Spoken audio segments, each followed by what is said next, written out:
saya gitu, Pak. Nggak apa-apa, tapi kalau Ibu Uti mungkin ada pandangan lain kan terkait masalah tema yang seperti itu kan. Ya, bentar, saya ini dulu ya. Nggak ada Yesus mengajarkan. Oke, apakah Yesus itu Muslim atau Kristiani? Lanjut. Yesus Muslim itu apa sih? Aslinya Muslim itu artinya apa sih Muslim? Loh, dia berserah diri loh, Bu. Nah, berserah Jadi diri saya juga. Saya berserah diri, apakah saya berserah diri artinya saya Muslim? Ya, yang itu dimaksud artinya, yang dimaksud Muslim itu adalah seseorang yang pasrah berserah diri kepada perintah Tuhan. Lah saya kan berserah diri pada perintah Tuhan. Tapi saya nggak Muslim tuh. Nah, Tuhan yang mana? Tuh. Nah, sekarang kalau Bapak mengatakan kalau berserah diri Muslim artinya berserah diri kepada Tuhan, Tuhan yang mana gitu kan? Nah, kalau kepada Allah jelas saya, apalagi Yesus bukan Muslim lah, jauh banget. Nah, itu dia makanya kita ulas, Bu. Ah iya, ditunjukin. Itu maksudnya gitu loh. Ntar dulu saya ini dulu ya. Saya kasih kata pengantar biasanya kan? Iya. Kata pengantar biar nggak 100% jiplak kan Pak ya? Betul nggak? Iya. Ibu nggak live ini? Saya mau live-in tapi pakai StreamYard, saya masuk di itu pakai pengantar dulu gitu kan, baru saya pindah ke Bapak gitu kan. Oh Betul ya nggak? udah silakan. Tapi saya dari HP. Ininya dari HP, saya cuma live-nya di komputer, tapi nanti saya ngomongnya di HP gitu. Saya masuk ke kamar, saya ngantuk. Bentar ya. Saya bikin ininya dulu ya. Bentar ya Pak. Di live bisa kan pakai StreamYard kan? Iya bisa Bu. Nah yang saya heran kalau Bapak yang tadi tidak mengenal ajaran Yesus gitu loh Pak. Bapak tinggal mengurai sebenarnya ajaran Yesus itu seperti apa. Nah dari sisi ajaran Yesus itu nanti kita akan melihat apakah dia itu seorang Kristiani atau ternyata dia bukan Kristiani kan gitu. Atau temanya tidak usah nanti saya ada nambah Muslimnya, aja. Bang. Saya nambah aja Bang nanti Bang. Oke. Bentar ini ya dikit lagi. Sekarang jam 9 ya Pak. Jam 8.9 8 berapa? 8.30 40 lah. Ya, bicara-bicara aja Pak, ini saya lagi aturnya. Iya, jadi Muslim itu adalah orang yang berserah diri kepada Allah. Artinya orang yang berserah diri tunduk terhadap perintah, ketetapan dan aturan Allah. Itu yang dimaksud dengan Muslim. Nah, terlepas teman-teman Kristen memahami Allah sebagai Tuhan ataupun tidak, yang pasti Islam dan Kristen harus jujur mengakui bahwa Yesus itu adalah makhluk Tuhan yang bertuhan, kan gitu. Dia datang sebagai manusia, menteorikan, mempraktekkan penyembahan terhadap Tuhan. Kan gitu, Pak. Artinya, kalau dia mempraktekkan dirinya bertuhan, berarti dia adalah seorang Muslim. Muslim ini adalah orang yang berserah, tunduk, berkata pun harus sesuai dengan keinginan Tuhan, apalagi berbuat harus keinginan Tuhan. Nah, orang yang taat kepada perintah Tuhan, melakukan sesuatu karena perintah Tuhan, meninggalkan sesuatu karena larangan Tuhan, itu yang disebut Muslim. Kalau orang-orang Kristen kemudian taat kepada perintah Tuhan, menjalankan perintah Tuhan, ya Muslim, Kristen itu. Nah, tapi kalau kemudian ternyata Yesus taatnya kepada perintah Tuhan, berkata dan berbuat sesuai dengan instruksi Tuhan, berarti Yesus itu Muslim. Nah, kalau kita lihat kacamata umum terhadap Kristiani ini adalah golongan yang kemudian menundukkan imannya terhadap instruksi-instruksi Paulus. Itu Kristiani, menjadikan Yesus sebagai Tuhan, dan segala aturan main yang kemudian diatur di dalam perjanjian baru terkait dengan konsep ketuhanan, konsep agama. Nah, kalau Yesus ternyata ada di situ, berarti Yesus juga adalah seorang Kristiani, kan gitu, Pak?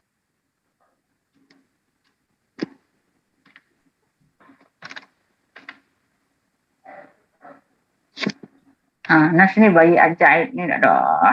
Bayi. Oh, saya lagi. Oh, saya Enggak, lagi. saya lagi nyari linknya. Nih baru mau dapat linknya nih, baru mau masuk. Oke. Tapi jangan saya dong, salah ya.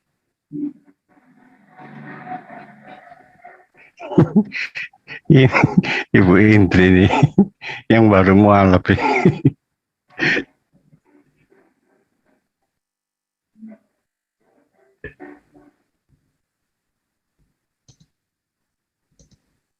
Nih, saya masuk.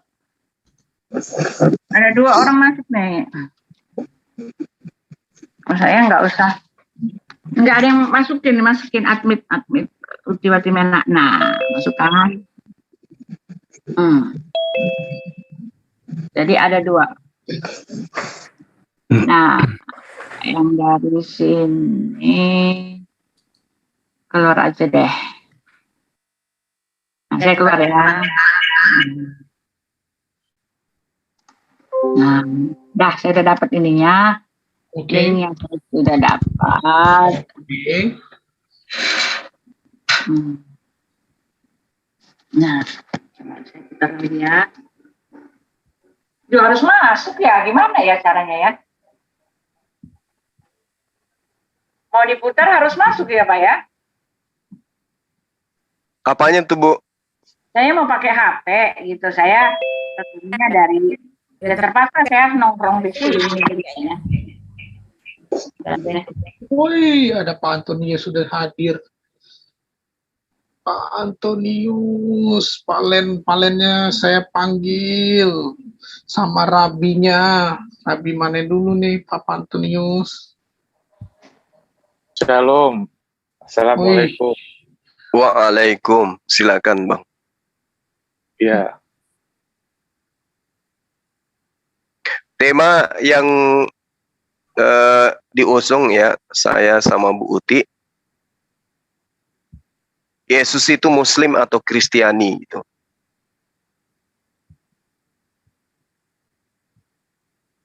Ya. Atau ada yang mau dialog mungkin? Ada yang sudah dijanjikan, dijadwalkan? Nggak ada. Ntar ini Buti dulu. Iya, Buti dulu aja. Bentar. Dia kan lagi nunggu palennya lagi masih ini, bentar. Lagi masih siaran. Siapa nunggu kalian? Please, Ibu kepo aja sih sama bayi ajaib.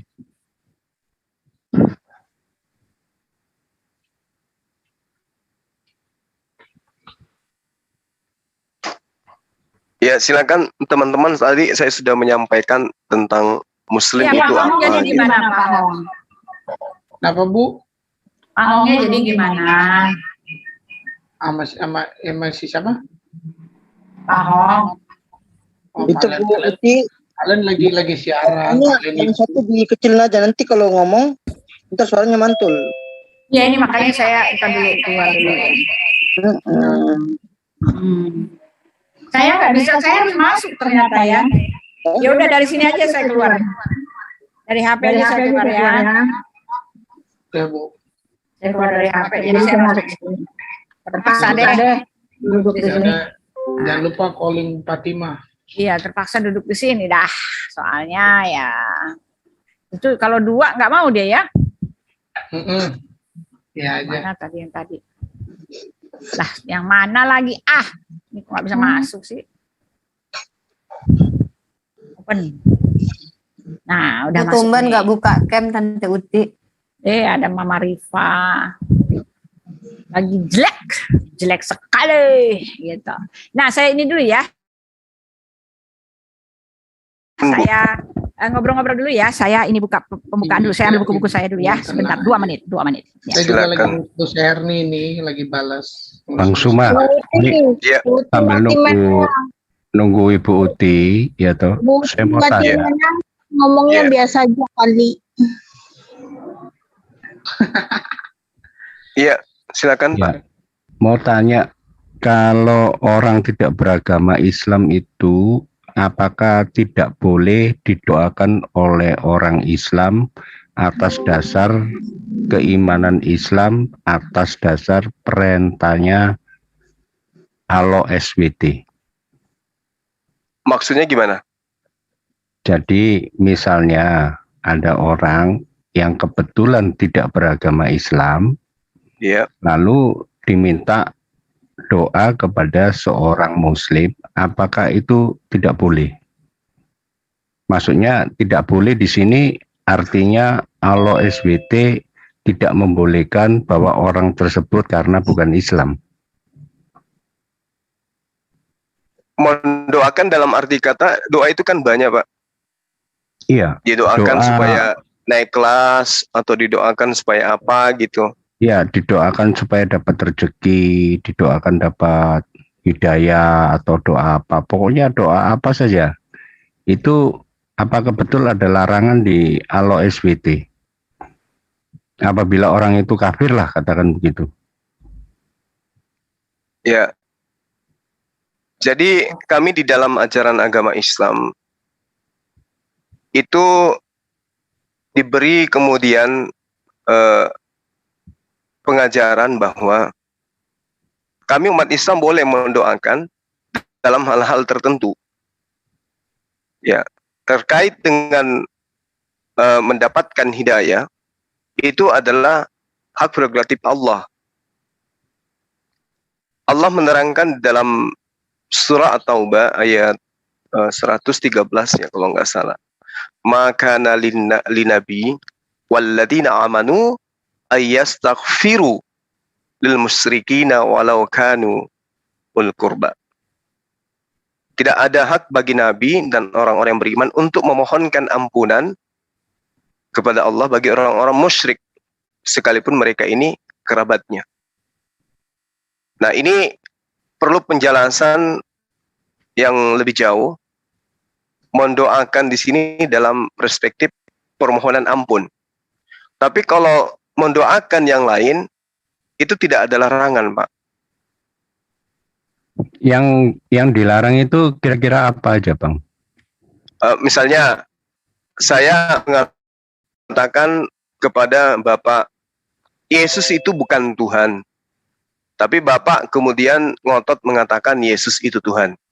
Kesalahan saya ketika kemudian memohon kepada Allah untuk mengampuni dosa akibat daripada penyangkalan Bapak ini terhadap kaidah yang kemudian diajarkan oleh Allah melalui Al-Quran. Bahwa Nabi Isa yang saudara sebutkan Yesus itu adalah bukan Tuhan, tapi dia hanyalah utusan. Nah, saya dikatakan tidak ada hak untuk mendoakan Anda. Oh iya. Tapi kayak misalnya sakit, masalah rezeki. Ya, itu boleh. Kebenaran, teman-teman. Saya dulu di situ. Saya di mute dulu. Ya, saya mau masuk dulu. Saya live dulu. Saya mau. Oke. Itu saya dulu mute. Ya, pengantar ya. Salam kebenaran. Nyatakan kebenaran, baik atau tidak baik waktunya. Selamat malam ya, teman-teman. Selamat berjumpa lagi dalam acara kita yang sangat-sangat luar biasa ini ya, di dalam channel Uti Watimena. Teman-teman, pada malam hari ini, yang lain silakan, yang di Zoom silakan bicara ya. Ya. Hai, aku Rifa. Pada malam hari ini saya ingin menyiarkan ya, teman-teman.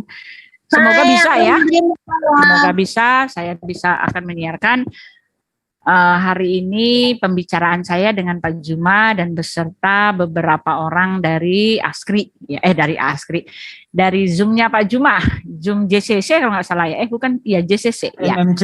Ya MMC ya, Zoom-nya Pak Juma MMC ya. Pak Juma memberikan narasi yang mengatakan Yesus itu Kristiani lah, ya pengajarannya gini gitu ya. Hari ini saya akan bongkar, bukan bongkar, saya akan tangkis gitu ya teman-teman ya. Bahkan kalau perlu biarlah Pak Juma tersungkur gitu kan. Nanti dia tersungkur, dia akan meratap menangis ya di hadapan Tuhan kita, Allah kita yang besar itu ya pada satu saat nanti. Atau sekarang juga ya, kita doakan ya teman-teman ya. Ya. Silakan saja yang di Zoom bicara aja ya, tidak terdengar di ini. Hai, saya hanya bisa ya? mendengar, enggak kedengaran ya, mereka enggak dengar ya. Hai, aku Rifa, kalian pasti sayang sama aku ya, semua kan. teman-teman ya, nanti di akhir ini, nanti di akhir saya akan buka linknya ya untuk teman-teman. Ini saya akan buka dulu linknya di akhir, nanti setelah ya, itu kita bahas ya apa yang menjadi ininya Pak Juma ya. Saya akan Bu Uti Watimena.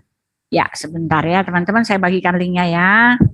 Bu Uti Watimena, semoga Bu Uti yang tersungkur nanti ya. Ya. Oke, kita ini dulu ya teman-teman. Biasanya ini kan ada ininya ya, masukan ininya ya waktu itu. Kenapa tidak ada lagi ya? Sekarang akhirnya cuma beginian aja nih saya bisa siarkan. Nah, sih, cuma Tante? beginian doang. Jadi gimana? Ya, sebentar saya balik ke situ Pak. Saya share dulu. Apaan itu? Saya masih boleh menjawab tadi dari Bapak yang tadi? Boleh, silakan lanjut Bang. Nggak kedengeran kok Putih. Iya, jadi saya telah membacakan tadi ya surah At-Taubah ya. Maka Nabi ini kami dikatakan tidak ada hak. Ya, saya akan coba share ya teman-teman ya. Saya akan bergabung dengan Pak Juma hari untuk memohonkan ampunan. Penjatuh. Tetapi untuk mendoakan yang baik, audio. Mendoakan agar orang itu mendapatkan karir, bisnis, pendidikan yang baik, finansial, itu boleh. Ya, nanti saya akan balik ke sini. Oh, mana dia ya? Jadi di dalam hadits riwayat Abu mana ya teman-teman ya? Itu diterangkan dulu Ante Uti. Rasulullah Muhammad Sallallahu Alaihi Wasallam itu pernah berucap yarhamukumullah ya ketika orang Yahudi berpura-pura bersin di depan Rasulullah dengan harapan beliau Rasulullah Muhammad Sallallahu Alaihi Wasallam mendoakan orang-orang Yahudi ini. Doa yang diharapkan adalah semoga Allah merahmatimu.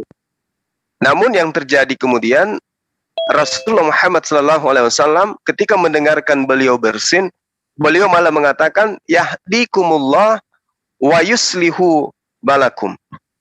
Semoga Allah memberimu petunjuk dan memudahkan urusan-urusanmu. Jadi mendoakan orang yang di luar muslim itu boleh.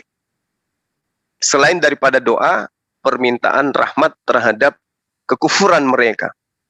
Jadi kami mengatakan semoga Allah memberimu petunjuk, itu boleh, dan memudahkan urusan-urusanmu itu boleh. Hanya ada dosa pembangkangan kemudian yang kami tidak boleh memberikan doa rahmat kepada mereka. Tapi doa yang lain itu boleh, Pak. Oh iya. Oke. Ya, terima kasih Bang penjelasannya, Bang.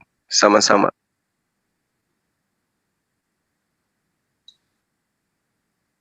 Aku nanya Bang Zuma, kalau mendoakan Tante Uti awet muda, boleh nggak? Boleh. Beliau sehat, panjang umur, murah rezeki boleh. Cepet koid boleh nggak kalau didoain cepet koid? Nggak boleh. Oh, nggak boleh. Janganlah. Iya. Ya. Tapi supaya dapat petunjuk, supaya dilembutkan hatinya boleh. Berarti nggak boleh ya aku doain Tante. Tapi kalau didoakan ya Allah, ampunilah dosa kekafiran Bu Uti, itu nggak boleh. Nggak bisa. Kalau keselek durian gitu, semoga Tante Uti keselek durian. Didoain semoga cepat dapat hidayah. Iya. Semoga dapat jodoh. Udah. Tapi begini Bang, menurut Bang Suma, orang Islam ini ada memiliki free will enggak? Dalam arti kata, Pak? Ya, karena kan tadi kan banyak ya aturan-aturan. Saya pernah dengar sih dari teman saya yang beragama Islam, dia mengatakan segala sesuatunya itu diatur. Jadi kayak misalnya keluar masuk kamar mandi, mau berangkat ke rumah, mau makan, terus mau tidur, apa saja semua diatur. Kira-kira ada nggak Muslim itu memiliki free will gitu? Muslim memiliki free will. Ya, kembali. Jadi yang dikatakan Muslim itu, Pak, orang yang berserah diri. Jadi segala aspek dalam kehidupannya itu senantiasa disandarkan kepada Allah. Nah, orang yang senantiasa menyandarkan diri kepada Allah, apapun urusannya kemudian itu selalu menisbahkan urusannya keturutsertaan Allah di dalam melakukan aktivitas itu. Itu seorang Muslim. Kalau dia kemudian menanggalkan hal-hal yang saya urai tadi, maka dia tidak masuk dalam kategori Muslim yang benar. Dia mungkin Islam, tetapi kepatuhannya terhadap kaidah syariat itu tidak sampai kepada level Muslim.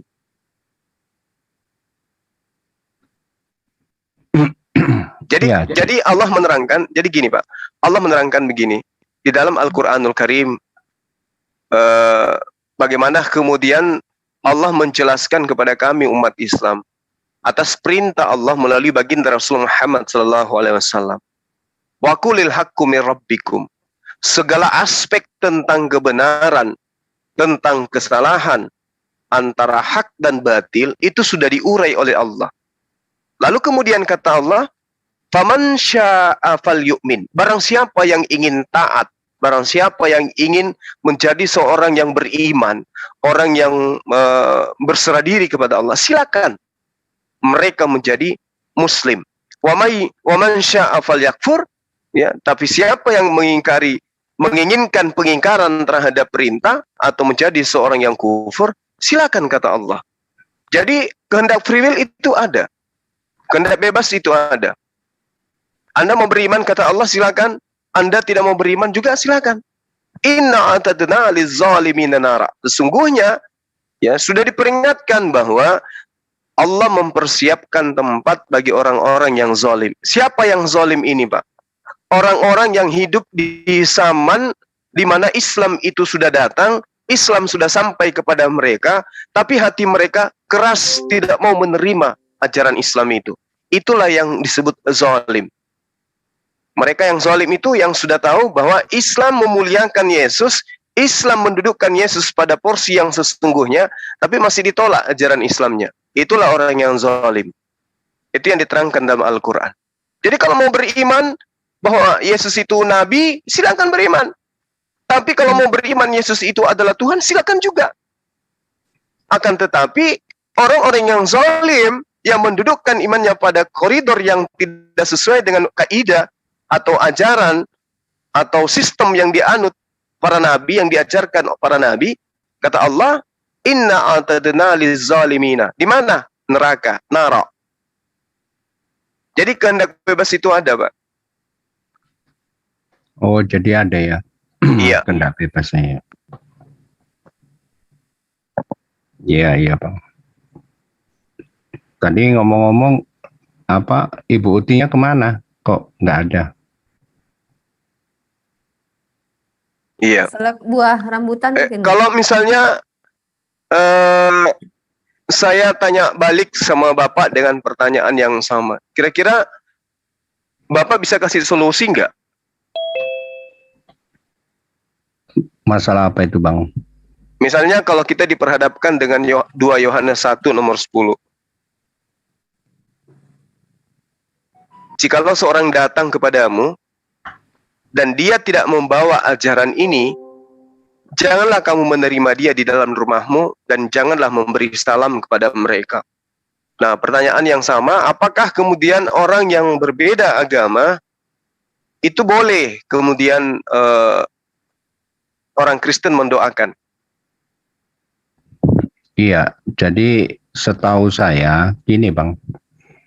di dalam kekristenan ini ya jelas free will sudah diberikan, kehendak bebas, yang mana kehendak bebas ini sudah teraplikasi dari kehidupan Adam dan Hawa pada saat itu. Jadi dia disilakan Pak, mau. ayo dengar saya nggak hari ini sekarang? Oh iya. Aduh, Nanti saya dilanjut Bang, silakan ini supaya ya? nggak lari ke temanya yang. Saya apa, udah Bang masuk belum Suma? Pak? Maaf, suara saya ada nggak? Udah Bu, Oh, udah. dari tadi saya udah teriak-teriak nih, bagaimana ini? Baru muncul suaranya Ibu. Nah, Iya. sekarang masihkah saya terdengar? Masih. Sebentar. Ibu ini kenapa sih Bu Ti? Biasa aja kali. Nah, enggak, dari tadi nih teriak-teriak, saya nggak dengar ya kalian ya. Berdoa dulu lah Enggak. makanya. Nah, udah dengar ya sekarang ya. Iya Bu Ya, Ti. coba saya di situ. Ya, udah. Oke, kita mulai aja, kasihan dan menunggu dari tadi tuh. Oke, lanjut. Saya tutup nih ya. Pak Mas Hong Bayu, bagaimana? Jadi keputusan dengan Pak Hong gimana? Iya, Ibu Uti yang Mm-mm. yang sebagai narasumber, saya cuman bantu-bantu aja.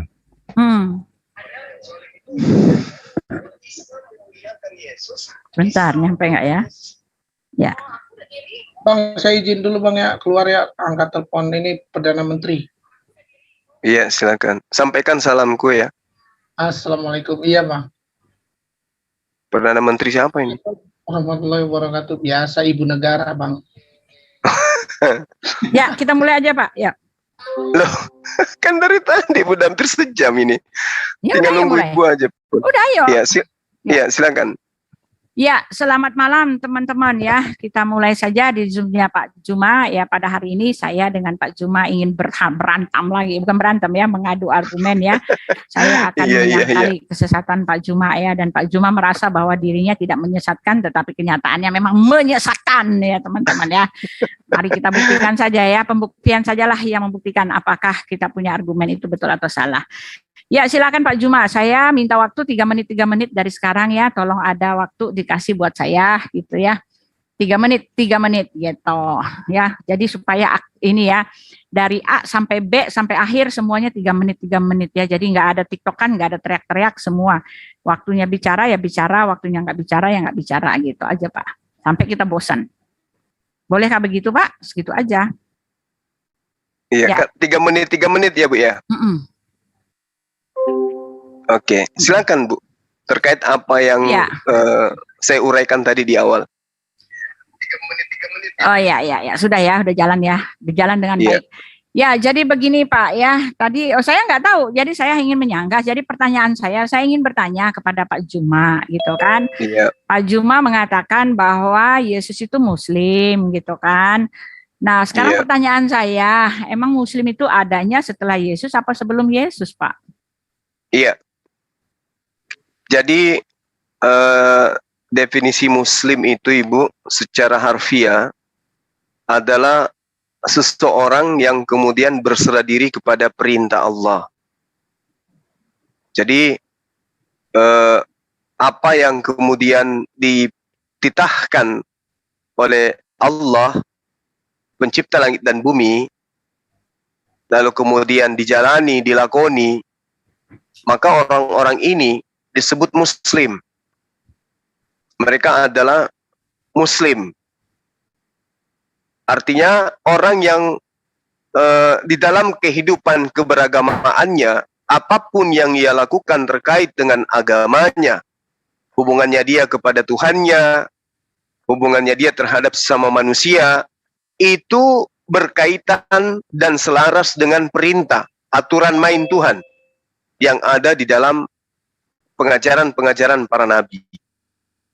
Sehingga orang yang taat kepada perintah Tuhan, karena semua nabi kan menjelaskan, mereka datang mengajarkan perintah Tuhan, mengajarkan ketetapan Tuhan, mengajarkan hukum-hukum Tuhan.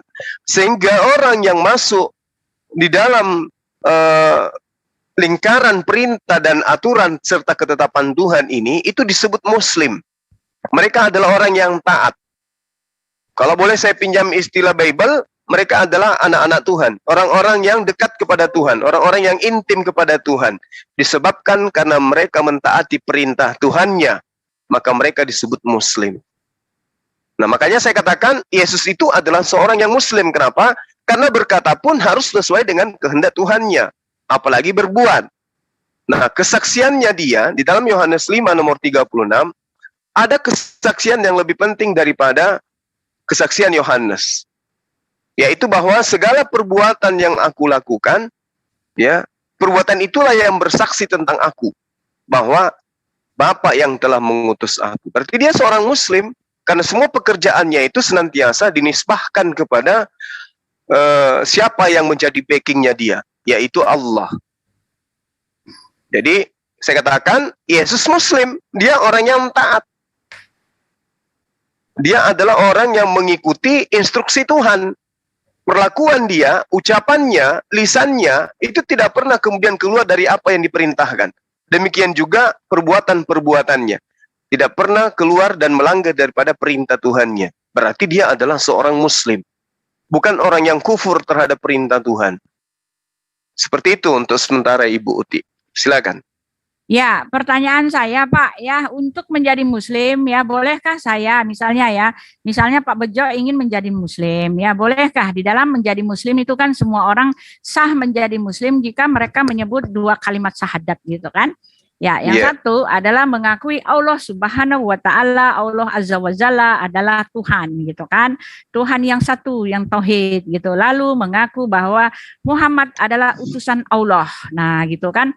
Nah, sekarang pertanyaan saya, bolehkah saya menjadi Muslim tanpa harus menerima Muhammad sebagai Rasul? Iya. Jawab dulu, Pak. Iya. Itu boleh sekiranya Rasulullah Muhammad SAW itu belum diutus. Jadi pada masa Nabi Musa, seorang Muslim adalah meyakini Tuhan yang disembah Musa sebagai satu-satunya Tuhan dan mengakui Musa sebagai utusan Tuhan. Pada masa kemudian datangnya Yesus, Muslim itu adalah mengakui Tuhannya Yesus satu-satunya Tuhan, mengakui Musa utusan Tuhan, dan mengakui Yesus itu utusan Tuhan. Pada masa baginda Rasulullah Muhammad SAW, waktu saya Pak tadi Pak, Bapak cuma jawab itu aja ya nanti kan 3 menit. Silakan, tolong ada moderatornya dong, tolong ada moderatornya. Waktunya saya. Nah, ketika Bapak mengatakan sebelum Muhammad menjadi Rasul itu boleh gitu kan, lalu Bapak mengatakan bahwa untuk menjadi Muslim percaya kepada Elohim, lalu Musa adalah sebagai utusan Elohim, di mana pernyataan dari semua orang Israel yang mengatakan gitu, aku percaya kepada Elohim, lalu Musa adalah utusan Elohim gitu. Mana Pak pernyataan syahadatnya orang Israel? Ada enggak Pak? Kalau ada tunjukkan ke saya. Baik.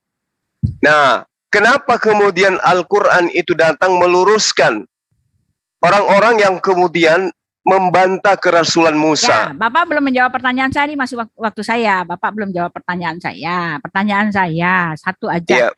Ya, ketika Bapak mengatakan sebelum Muhammad menjadi Rasul ya, itu boleh ya. Tetapi pertanyaan saya, apakah ada yang agamanya Islam sebelum ada Muhammad gitu, ya kan? Bapak mengatakan sebelum Muhammad menjadi Rasul ya, jadi itunya boleh. Apanya yang boleh? Kalau Muhammad belum menjadi Rasul ya belum menjadi Islam dong Pak. Itu kan istilahnya begitu. Jadi yang saya tahu bahwa untuk menjadi Muslim adalah satu-satunya absolutely, the right absolutely, the absolute ya, yang absolut satu adalah harus mengakui Muhammad sebagai Rasul. Kalau enggak gitu ya enggak ada Islam, enggak jadi Muslim. Lalu kenapa Bapak mengatakan Yesus itu Muslim? Apa pernahkah Yesus mengakui bahwa Muhammad adalah Rasul gitu kan? Itu loh Pak. Sebelum Bapak mengatakan sebelum Muhammad menjadi Rasul itu boleh ya bersyahadat kepada siapa? Nggak akan jadi Muslim kalau nggak ada Muhammad gitu loh Pak. Oke, saya luruskan Ibu ya. Jadi yang dikatakan Muslim itu adalah orang yang berserah diri kepada perintah Tuhan, kan gitu. Nah pada masa Yesus itu datang belum ada perintah untuk mengimani Muhammad SAW. Belum ada perintah. Perintahnya adalah mengimani Yesus sebagai Rasulullah. mengimani Yesus sebagai utusan Allah. Orang-orang yang mengimani Yesus sebagai utusan Allah, mereka itu adalah Muslim. Kan itu poinnya, Ibu. Di dalam Yohanes 17 nomor 3, kan harus mengakui dengan pengakuan iman dan diperhatikan dalam kehidupan keberagamaan. Hidup kekal itu adalah mereka mengenal satu-satunya Allah yang benar, satu, dan mengenal Yesus sebagai Rasulullah, sebagai utusan Allah. Nah, itu konsepnya. Nah, setelah kemudian datang Nabi berikutnya, maka yang dimaksud Muslim adalah yang mengimani Nabi-Nabi sebelum baginda dan mengimani baginda Rasul Muhammad SAW sebagai Nabi dan Rasul. Ya. Itu Muslim. Karena sudah sampai pada masa itu gitu loh, Bu. Belum waktu saya, makanya ada moderator Jong, waktunya saya gitu. Pertanyaan saya, Pak, Muslim itu apa, lalu Islam itu apa, Pak? Oke. Muslim itu adalah orang-orang yang tunduk terhadap perintah Allah. Islam itu adalah perintah dan larangan Allah. Artinya, Islam adalah hukum-hukumnya, Muslim adalah orang yang taat kepada hukum-hukum tersebut. Ya, nah, jadi satu apakah paket, hukum kan? Tuhan? Ya, satu paket ya, dong, Pak. Betul. Jadi paket, Pak. Jadi Iya. di mana linknya Bapak mengatakan Yesus adalah Muslim? Ya, karena Yesus itu taat kepada perintah Tuhannya. Nah, sekarang mana ayatnya Yesus yang mengatakan dia taat akan perintah Tuhannya? Pertanyaan saya Bapak belum jawab ya. Apakah saya boleh ya menyatakan disebut sebagai Muslim atau menjadi Islam ketika Nabi Muhammad saya tolak menjadi Rasul? Pertanyaan itu dulu aja lah, Pak. Ya. Jadi kalau Mbak Ibu menolak baginda Rasul Muhammad SAW, Ibu bukan Muslim, Ibu adalah kufur. Jangankan baginda Rasul Muhammad SAW, sekarang aja Anda menolak kerasulan Yesus, itu Anda sudah kufur. Nah, jadi sama, jadi kena ke Bapak sendiri, menolak baginda Rasulullah sebagai Rasul itu bukan Muslim. Bapak sendiri yang ngomong loh, Pak. Bagaimana Anda mengatakan Yesus itu adalah Muslim ketika Yesus kenal dari Muhammad, nggak pernah ngomongin Muhammad gitu? Apakah itu Muslim? Bapak jelas ini perkataan Bapak sendiri ya. Kita dia Muslim. Menolak Rasul, dia Muslim. Bentar, menolak Rasul Muhammad bukan Muslim. Karena apa? Ya karena untuk menjadi Muslim, untuk menjadi Muslim harus menerima Muhammad adalah Rasul Allah. Ya, kalau tidak menerima Muhammad jadi Rasul Allah, tidak jadi Muslim dan tidak beragama Islam. Itu kan paketnya. Bagaimana Bapak mengatakan Yesus itu Muslim? Dari mana Yesus itu datang jauh sebelum ada Muhammad? Bagaimana dia bersahadat kepada Muhammad gitu loh, Pak. Nah, Bapak kan? Iya, baik. Jadi Ibu enggak ngerti ya apa yang saya katakan tadi. Jadi gini, Bu. Rasulullah Muhammad SAW itu ya tidak menjadi syarat bagi orang-orang terdahulu menjadi seorang Muslim ketika mereka mengakui kenabian baginda Rasulullah Muhammad SAW. Itu. Beliau pada masa Yesus harus memahami kemudian bahwa Yesus itulah utusan Allah. Belum sampai kepada baginda Rasulullah Muhammad SAW. Kenapa? Karena belum pada masanya, belum sampai masanya. Ada masa kemudian di mana baginda Rasulullah Muhammad SAW akan diutus. Pada saat beliau diutus, orang-orang kudu wajib memahami dan mengimani beliau sebagai Rasul. Sebelum dia diutus tidak ada perintah untuk mengimani dia sebagai Rasul. Jadi kalau Yesus tidak memahami, tidak mengatakan dan saya mengakui baginda Rasulullah Muhammad SAW itu adalah seorang Rasul, dia bukan berarti dia bukan Muslim. Karena Muslim pada masa Yesus adalah mengikuti instruksi Yesus, beriman kepada Allah dan mengakui Yesus sebagai utusan Allah. Itu Muslim. Belum sampai kepada baginda karena belum sampai pada masanya gitu loh, Bu. Nah, sekarang saya mau nanya, kalau belum sampai kepada masanya, di dalam Al-Quran ya, di dalam Al-Quran bahwa orang-orang Sabi'in, orang-orang Yahudi, orang-orang Nasrani, mereka mempunyai Tuhannya sendiri gitu kan. Ya, mereka punya Tuhan sendiri. Lalu di sini dikatakan ya, diminta untuk beriman sebentar ya. Iya. Katakan sebentar ya. Dan ingatlah ketika aku ilhamkan kepada pengikut-pengikut Isa yang setia, berimanlah kamu kepadaku dan kepada Rasulku. Nah ya, untuk menjadi itu harus beriman kepada Allah dan kepada Rasulnya. Nah kalau pada saat itu nggak ada Rasul, bagaimana Anda mengatakan dia sudah menjadi Muslim atau jadi orang Islam? Mereka menjawab, kami telah beriman dan saksikanlah wahai Rasul bahwa kami adalah orang yang berserah diri, gitu Pak. Ya jelas Nabi Muhammad adalah tidak bisa menjadi Islam tanpa Nabi Muhammad. Ya Nabi Muhammad, Anda tidak bisa menjadi Muslim tanpa Nabi Muhammad. Anda tidak bisa menjadi Muslim tanpa menerima Allah, tanpa mengikuti Nabi Muhammad. Karena apa dikatakan di situ bahwa Allah ya dikatakan barang siapa ya, bahkan Nabi Muhammad mengatakan barang siapa taat kepadaku dia taat kepada Allah, gitu kan. Itu artinya satu paket, Pak. Ya pada waktu itu sebelum ada Nabi Muhammad nggak ada paketnya. Sekarang saya mau nanya apa ya? Apakah Bapak bisa menjadi Islam tanpa menerima Muhammad? Nggak bisa kan? Itu satu paket, Pak. Bapak jangan bohong-bohong. Nggak bisa, karena bisa orang menjadi Islam. Bapak nggak bisa, Bu. Karena ibu ini pikun kayaknya ya, Bu ya. Bukti saya katakan, apakah pada masa Musa orang yang dikatakan anak Tuhan itu kudu wajib mengaku Yesus sebagai utusan Tuhan? Kan tidak. Kenapa tidak? Karena Yesus belum ada. Ya, sekarang ketika masa Yesus itu datang, apakah dikatakan orang itu Muslim karena dia tidak mengimani baginda Rasulullah Muhammad SAW? Belum, karena baginda belum datang. Tapi syaratnya menjadi Muslim pada masa Yesus, mengakui Allah satu-satunya Tuhan dan mengaku Yesus sebagai utusan Tuhan, itu Muslim. Nah, kalau yang ini namanya ketika baginda Rasulullah Muhammad SAW datang, maka mengakui Allah satu-satunya Tuhan, mengakui baginda Rasulullah SAW sebagai Rasul utusan Tuhan, itu Muslim.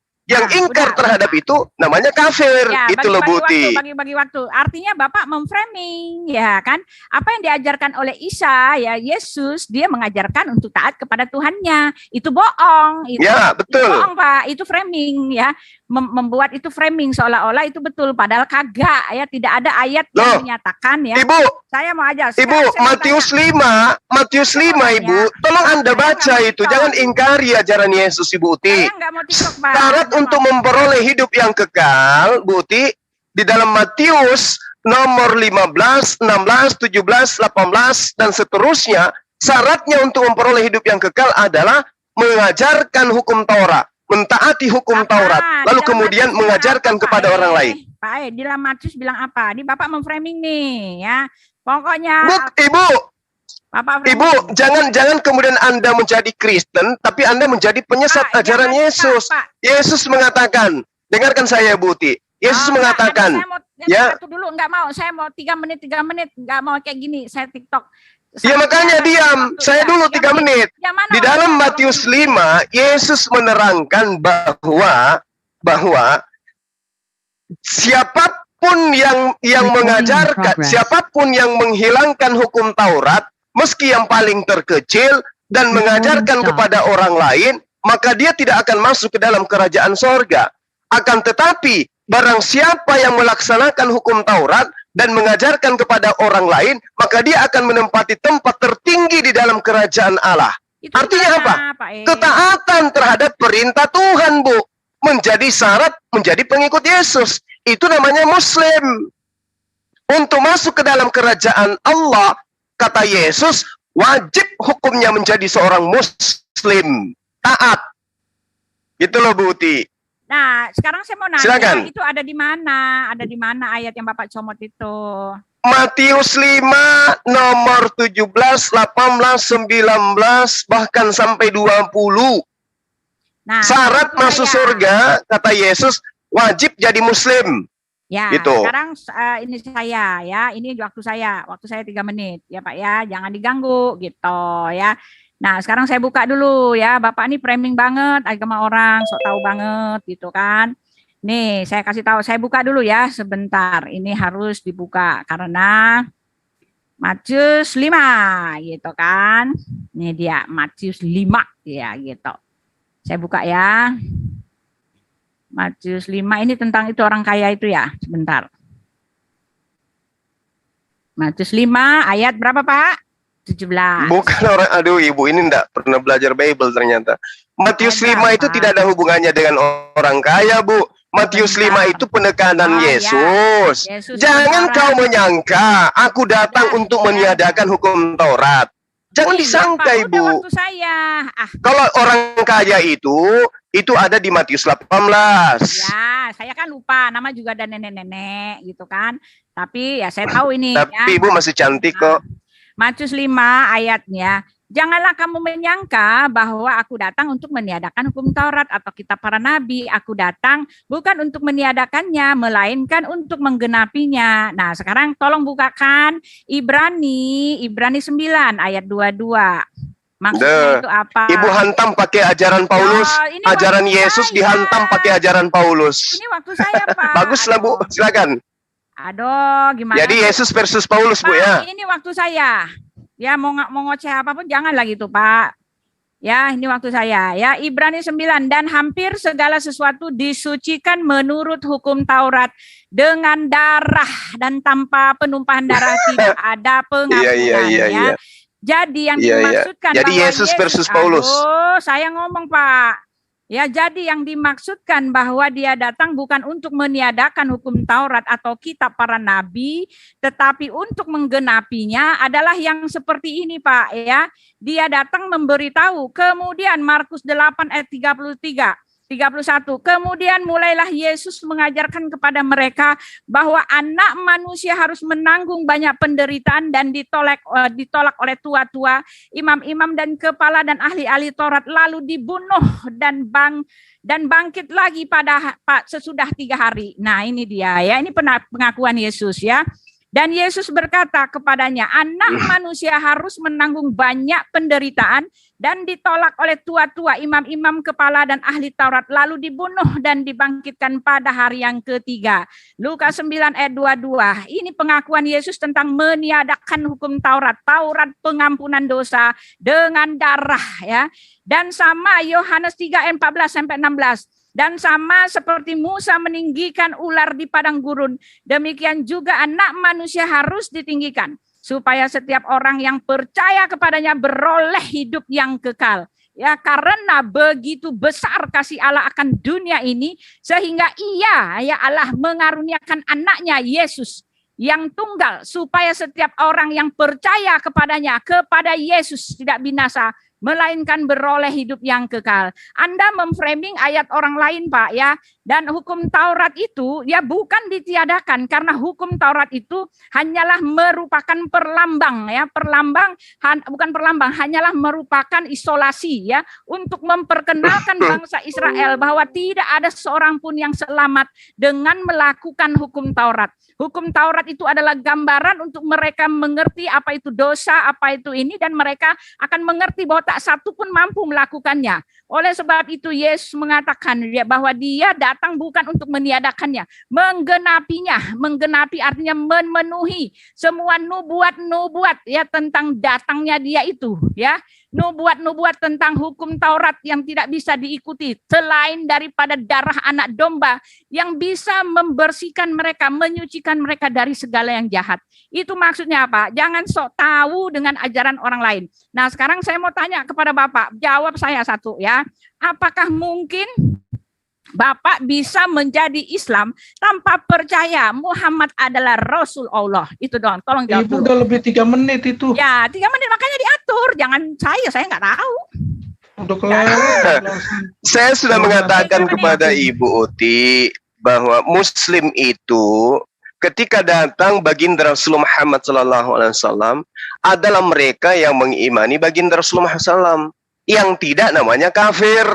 Sama ketika Yesus datang kepada Bani Israel, yang Muslim adalah yang menerima Yesus sebagai utusan Allah, yang ingkar adalah kafir, meski mereka adalah orang-orang yang kemudian mengimani Abraham atau siapapun. Itu konsep Muslim, seperti itu Ibu Uti. Nah, sekarang ketika saya menjelaskan tentang ajaran Yesus, menegakkan ajaran Yesus yang adalah Muslim, Anda menggiring Yesus menjadi seorang yang kafir dengan menggunakan ajaran kafir untuk membatalkan ajaran Yesus. Saya membawa penegasan Yesus, ya. Jangan kamu menyangka bahwa aku datang untuk meniadakan hukum Taurat dan kitab para nabi. Aku datang bukan untuk meniadakannya. Dia datang bukan untuk meniadakan, tetapi melengkapi, menggenapi, bukan malah menghapuskan atau membatalkan. Efesus 2 nomor 15, itu kunci matinya Kristen. Bahwa dengan matinya Yesus, hukum Taurat itu sudah dibatalkan dengan segala hukum dan ketentuan yang ada di dalamnya. Jadi kalau Anda mengatakan Anda adalah penganut Taurat, itu pembohong namanya, itu bullshit. Jadi Yesus memberikan syarat yang jelas. Barang siapa yang meniadakan salah satu perintah hukum Taurat, sekalipun yang paling kecil, dan mengajarkan kepada orang lain, maka dia akan menduduki tempat yang paling rendah, ya, di kerajaan sorga, di kerajaan langit. Artinya neraka, karena di situ bukan sorga, itu adalah langit. Nah, tetapi siapa yang melakukan hukum Taurat dan mengajarkan segala perintah-perintah hukum Taurat, maka ia akan menduduki tempat yang tinggi di dalam kerajaan langit alias sorga. Berarti Yesus itu adalah seorang yang Muslim. Kenapa Muslim? Karena dia mengajarkan, dia melakukan perintah-perintah hukum Taurat. Dia adalah seorang Muslim, bukan seorang Kristiani. Kristiani itu adalah sekelompok manusia yang kemudian mengimani penyaliban. Dengan adanya salib, hukum Taurat sudah dihapuskan. Itu Kristiani. Yesus tidak ada di situ. Yesus adalah Muslim. Dia Muslim. Nah, sekarang apakah orang yang beriman kepada Allah tapi tidak beriman kepada baginda Rasulullah Muhammad SAW itu disebut Muslim? Tidak. Muslim itu mengimani Allah satu-satunya Tuhan dan mengimani para utusannya. Itu Muslim. Makanya kami beriman kepada Nabi, beriman kepada Rasul. Itu Muslim. Dulu masa Yesus, sebelum dia baginda Rasulullah Muhammad SAW datang, berimannya hanya kepada nabi-nabi yang datang sebelum Yesus, dan Yesus itu sendiri, itu Muslim.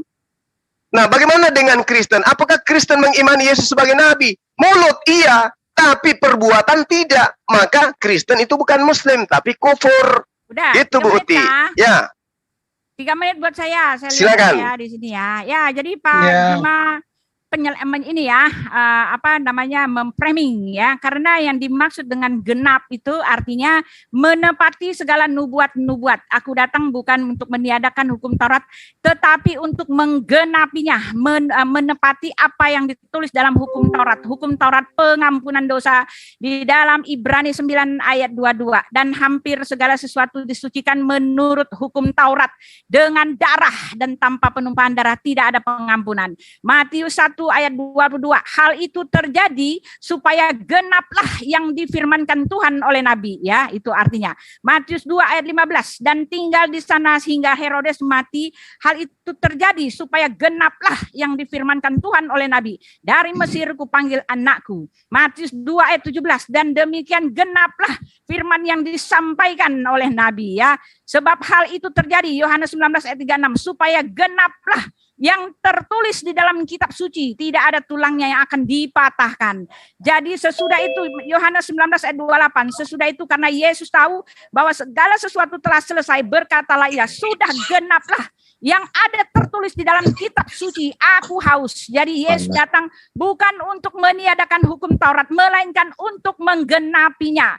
Menggenapi hukum Taurat pengampunan dosa yang sudah menulis tentang dia, seperti yang sudah saya kasih tahu di dalam Markus, di dalam berapa tadi itu ya, ketika Yesus menubuatkan bahwa dia akan mati dan dia akan diserahkan kepada tua-tua, dibunuh dan bangkit pada hari yang ketiga. Ini ayat kami, inilah kebenaran, inilah faktanya. Dan Yesus tidak pernah mengatakan supaya kami mengikuti, ya, menyembah Allah lalu Yesus hanya utusan. Karena pengajaran dari Yesus genap, ya, jelas nih, saya akan bacakan pengajaran dari Yesus. Bapak selama ini menyalah-nyalakan atau menggiring orang kepada pengajaran bukan pengajaran. Ya, Yesus mengajarkan seperti ini, Pak, ya. Yohanes 6 ayat 27, bekerjalah bukan untuk makanan yang akan dapat binasa, melainkan untuk makanan yang bertahan sampai kepada hidup yang kekal, yang akan diberikan anak manusia kepadamu. Ya, ini perkataan Yesus. Dia akan memberikan hidup yang kekal kepadamu. sebab dialah yang disahkan oleh Bapa dengan materainya. Yohanes 6 ayat 40 saya akan bacakan ya. Inilah kehendak Bapakku, yaitu barang siapa yang percaya kepada anak, dia akan memperoleh hidup yang kekal, dan aku akan membangkitkannya pada akhir zaman ya.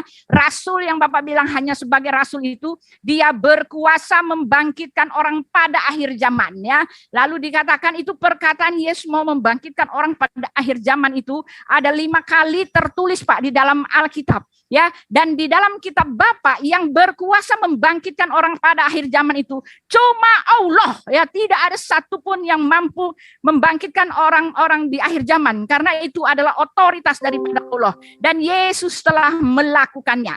Nah, pertanyaan saya, Bapak mengatakan bahwa untuk menjadi muslim percaya kepada Allah dan kepada Rasulnya, dan Yesus mengajarkan itu. Tidak Pak, saya sudah unjukkan pengajaran Yesus adalah dia memberikan keselamatan ya. Di dalam Yohanes 6 ayat 54 ini pengajaran Yesus yang paling benar ya. Jadi Bapak jangan framing melulu gitu ya. Di Yohanes saya bacakan. Kalau saya bacakan waktunya jangan jangan dipotong ya. Yohanes 6 ya ayat 54, 6 sini ayat 54. Ya. Barang siapa makan dagingku dan minum darahku, ia mempunyai hidup yang kekal, dan aku akan membangkitkan dia pada akhir zaman. Nah, bayangkan, makan habis selesai. Bentar, kan saya masih baca ayat. Bahkan dagingku itu artinya menerima darah tebusannya yang mati di kayu salib, dagingnya itu, dan minum darahnya itu. Ia mempunyai hidup yang kekal, dan aku akan membangkitkan dia pada akhir zaman. Mana pernyataan Yesus yang mengatakan dia punya utusan dan dia hanyalah sebagai hamba, ketika dialah yang akan membangkitkan orang pada akhir zaman, ketika keselamatan itu hanya dari dia. Itu ya, jadi Bapak ngawur gitu kan. Ya, silakan. Oke, lanjut Bang. Oke. Yang pertama yang Ibu harus tahu, saya hadir di sini mewakili Yesus, meluruskan ajaran Yesus yang Ibu belokkan. Yohanes 12 nomor 44, Yohanes 5 nomor 24, Yohanes 7 dan seterusnya. Yesus mengatakan, aku berkata kepadamu, sesungguhnya barang siapa yang mendengarkan perkataanku dan percaya kepada dia yang mengutus aku, ia memperoleh hidup yang kekal. Nah, Yohanes 12, tetapi Yesus berseru, barang siapa percaya kepadaku, ia bukan percaya kepadaku, tetapi kepada dia yang telah mengutus aku. Yohanes 5 nomor 24 itu jelas Yesus mengatakan demikian halnya. Bahwa aku berkata kepadamu, sesungguhnya barang siapa mendengarkan perkataanku dan percaya kepada dia yang telah mengutus aku, ia mempunyai hidup yang kekal. Artinya bahwa Yesus mengajarkan untuk percaya kepada dirinya dan percaya kepada Tuhannya. Berarti Yesus mengajarkan pengikutnya untuk menjadi seorang muslim. Catat itu Bu Uti. Terus yang kedua, ketika Ibu mengatakan bahwa Yesus itu menggenapi, artinya memenuhi apa yang dinubuatkan oleh Tuhan di dalam kitabnya Bani Israel. Saya katakan kepada Ibu, Anda telah menghilangkan misi Yesus yang datang kepada Bani Israel. Yang dimaksud menggenapi itu adalah melengkapi, bukan menghilangkan. Ketika dikatakan angka 10 itu terdiri dari 1 sampai 9 sampai 10, maka yang dikatakan menggenapi angka 9 tambah 1 baru dikatakan 10. Itu genap namanya. Bukan malah menghilangkan semuanya. Kalau Ibu mengatakan menggenapi itu adalah menghilangkan, membatalkan, nah sekarang saya minta, mana nubuatannya?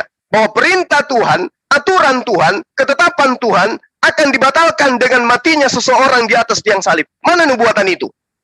Tunjukkan di mana dikatakan ada nubuatan, bahwa ketetapan Tuhan, hukum Tuhan, perintah Tuhan akan dihapuskan, akan dibatalkan dengan matinya Yesus di atas tiang salib. Nubuatannya tertulis di mana? Sedangkan di dalam Ulangan 27 nomor 26 dikatakan, terkutuklah orang yang tidak melakukan Taurat dengan perbuatan. Berarti Kristen itu semuanya terkutuk karena tidak melaksanakan Taurat dengan perbuatan, tapi hanya halusinasi. Berarti terkutuk kalian semuanya karena perintah di dalam nubuat, terkutuk orang yang tidak melakukan Taurat dengan perbuatan. Apakah perbuatan kalian berdasarkan dengan Taurat? Tidak. Justru kalian mengatakan hukum Taurat itu adalah kutukan. Di dalam Ulangan 11 nomor 1, Haruslah engkau, ini perintah dari Tuhan, haruslah engkau mengasihi Tuhan Allahmu, melakukan dengan setia kewajibanmu terhadap Tuhanmu, dengan senantiasa berpegang pada segala ketetapannya, segala peraturannya, segala perintahnya. Mana nubuatannya? Bahwa perintah, hukum-hukum, ketetapan, peraturan Tuhan akan dibatalkan dengan matinya manusia bernama Yesus di atas tiang salib. Ada nubuatannya yang digenapi oleh Yesus? Nggak ada. Jadi apa yang Anda jajakan itu adalah ajaran Kristiani. Waktunya dong. Saya baru 1 menit lebih kok sudah di... Bapak 1 menit apaan?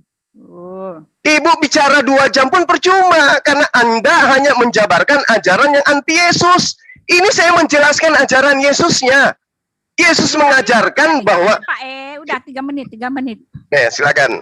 Ya, ini waktu saya nih, lihat ini kan ada live nih di atas itu. Ada sekarang 4. Tadi Ibu lebih waktunya, alasannya baca dalil. Kecil ada live 46. Sekarang saya... Ya udah, silakan Bu, silakan. Ya, jadi jelas Pak Juma ini adalah memframing ya. Sudah dikatakan menggenapi, saya sudah kasih ayatnya dengan dalil yang valid. Ya, yang dimaksud dengan menggenapi di situ adalah menepati segala nubuat-nubuat ya. Makanya ditulis di satu itu, genaplah apa yang tertulis. Yesus juga mengatakan genaplah apa yang tertulis. Dan bahkan Yesus bukan meniadakan hukum Taurat tetapi untuk menggenapinya. Karena hukum Taurat itu berbicara tentang satu nubuatan ya, bahwa tidak ada satupun orang bisa selamat dengan melakukan hukum Taurat, tetapi karena kasih karunia anak domba Allah itulah. Itu pengajaran dari hukum Taurat. Ketika ada orang kaya datang kepada Yesus ya, ketika ada orang kaya datang kepada Yesus, guru ya, perbuatan baik apa yang harus aku lakukan untuk memperoleh hidup yang kekal. Lalu Yesus mengatakan, jualah hartamu, jangan mencuri. Pertama, jangan mencuri, jangan membunuh, jangan berzina. Itu semua hukum Taurat sudah aku lakukan. Tetapi kenapa aku tahu bahwa aku tidak selamat? Lalu kata Yesus, kalau kamu mau selamat, jualah segala hartamu dan ikutlah aku ya, sesuai dengan pernyataan Yesus ya. Yesus tidak mengajarkan untuk menyembah kepada Allah.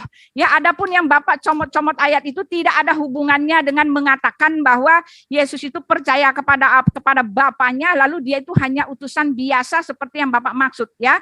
Lalu dikatakan barang siapa percaya kepadaku, ya dia percaya kepada Dia yang mengutus aku. Lah kenapa Yesus mengatakan begini? Ya karena Yesus jelas mengatakan aku dan Bapa adalah satu. Karena Yesus jelas mengatakan aku datang dan keluar dari Bapa. Karena Yesus mengatakan ya akulah Dia. Kalau kamu tidak percaya bahwa akulah Dia, maka kamu akan mati dalam dosamu. Itu satu paket. Yang herannya, saya sangat-sangat heran, Nabi Muhammad pun memakai kalimat-kalimat seperti ini. Pertanyaan saya, apakah Nabi Muhammad juga sama seperti Allahnya?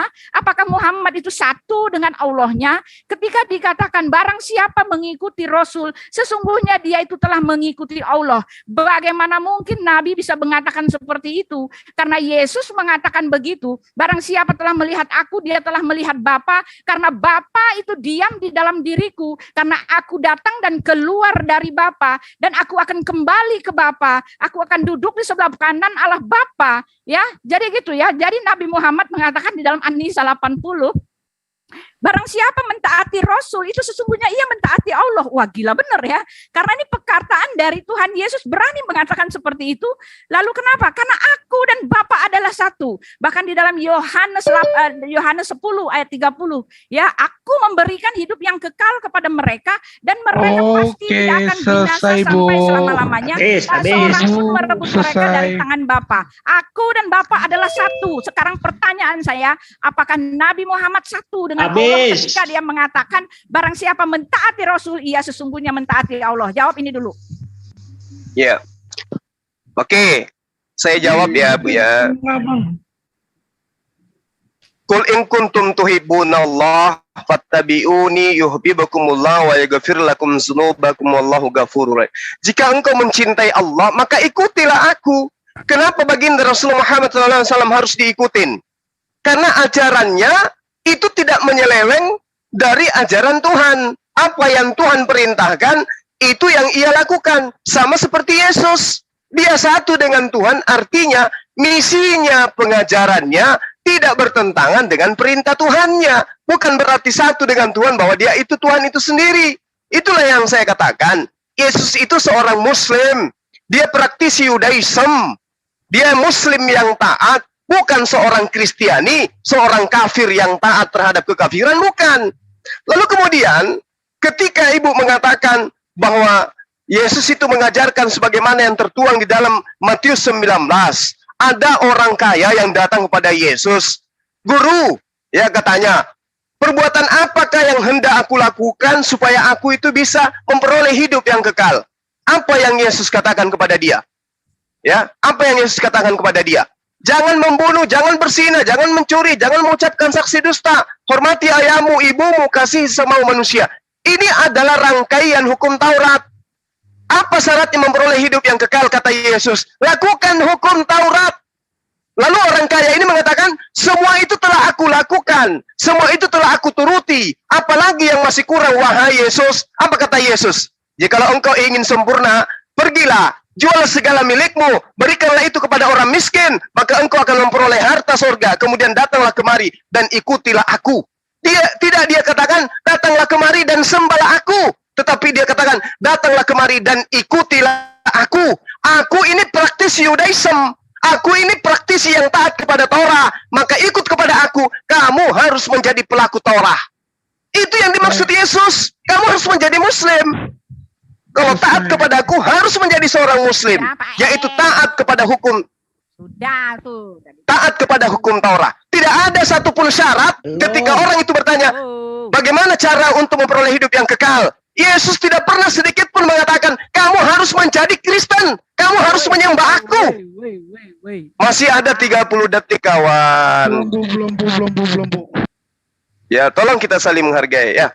Jadi, syarat untuk masuk ke dalam kerajaan surga menurut Yesus harus menjadi Muslim, menjadi praktisi Yudaism, menjadi praktisi Torah, bukan menjadi praktisi perjanjian baru, bukan menjadi Kristen penyembah Yesus. Pahami itu, catat dan camkan itu baik-baik putih. Jadi Yesus sampai kapanpun akan tetap menjadi seorang Muslim. Dia tidak pernah menjadi seorang Kristen.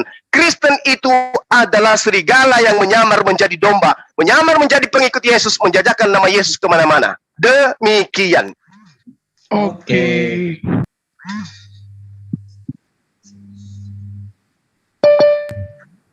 Ini juga netizen, tolonglah. Jangan suka nelpon-nelpon.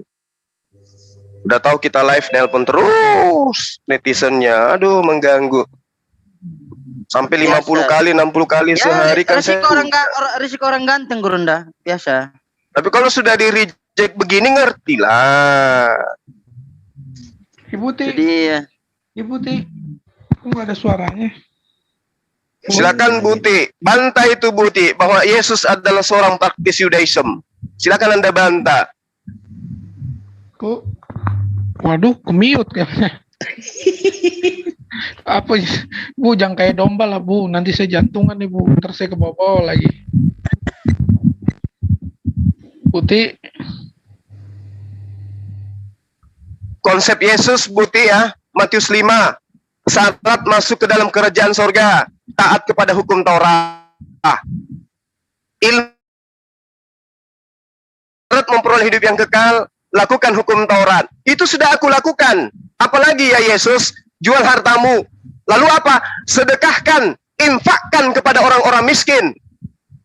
Itu sudah menyempurnakan akidahmu. Setelah itu datang kepadaku menjadi pengikutku, bukan menjadi penyembahku. Ini saya mau ngomong kok di mute sih. Aduh. Siapa yang mute? Ibu. Yang mute siapa? Ya saya dari silakan Buti, silakan. Ya jadi begini Pak ya, Bapak ini bagaimana sih Pak? Bapak tidak bisa jawab saya. Ketika suara Ibu kecil Buti. Buti, suara Ibu kecil Bu. Halo, kenapa kecil? Kecil ini, masih kecil? Masih. Iya, masih. Sedikit lagi. Kalau begini udah saya pamerin di muka di mulut saya nih kalau begini. Oke. Waktu Buti dikembalikan ke 30 menit 33 detik 3 menit maksud saya. Ya. Suara Ibu kecil, Bu. Ya. Aduh, naiklah masih. Naiklah lagi. Ya, jadi gini. Ya, Pak Nabi Muhammad mengambil pernyataan dari Yesus yang mengatakan barang siapa telah melihat aku telah melihat Bapa. Barang siapa menuruti firman-Ku telah menuruti firman Bapa. Tetapi kenapa Yesus berani mengatakan begitu? Ya karena dia mengatakan aku dan Bapa adalah satu. Karena Yesus mengatakan akulah dia. Tetapi Nabi Muhammad berani mengatakan barang siapa taat kepada Rasul, sesungguhnya dia telah taat kepada Allah. Pak Juma tidak bisa menjawab apakah Nabi itu adalah Allah gitu kan?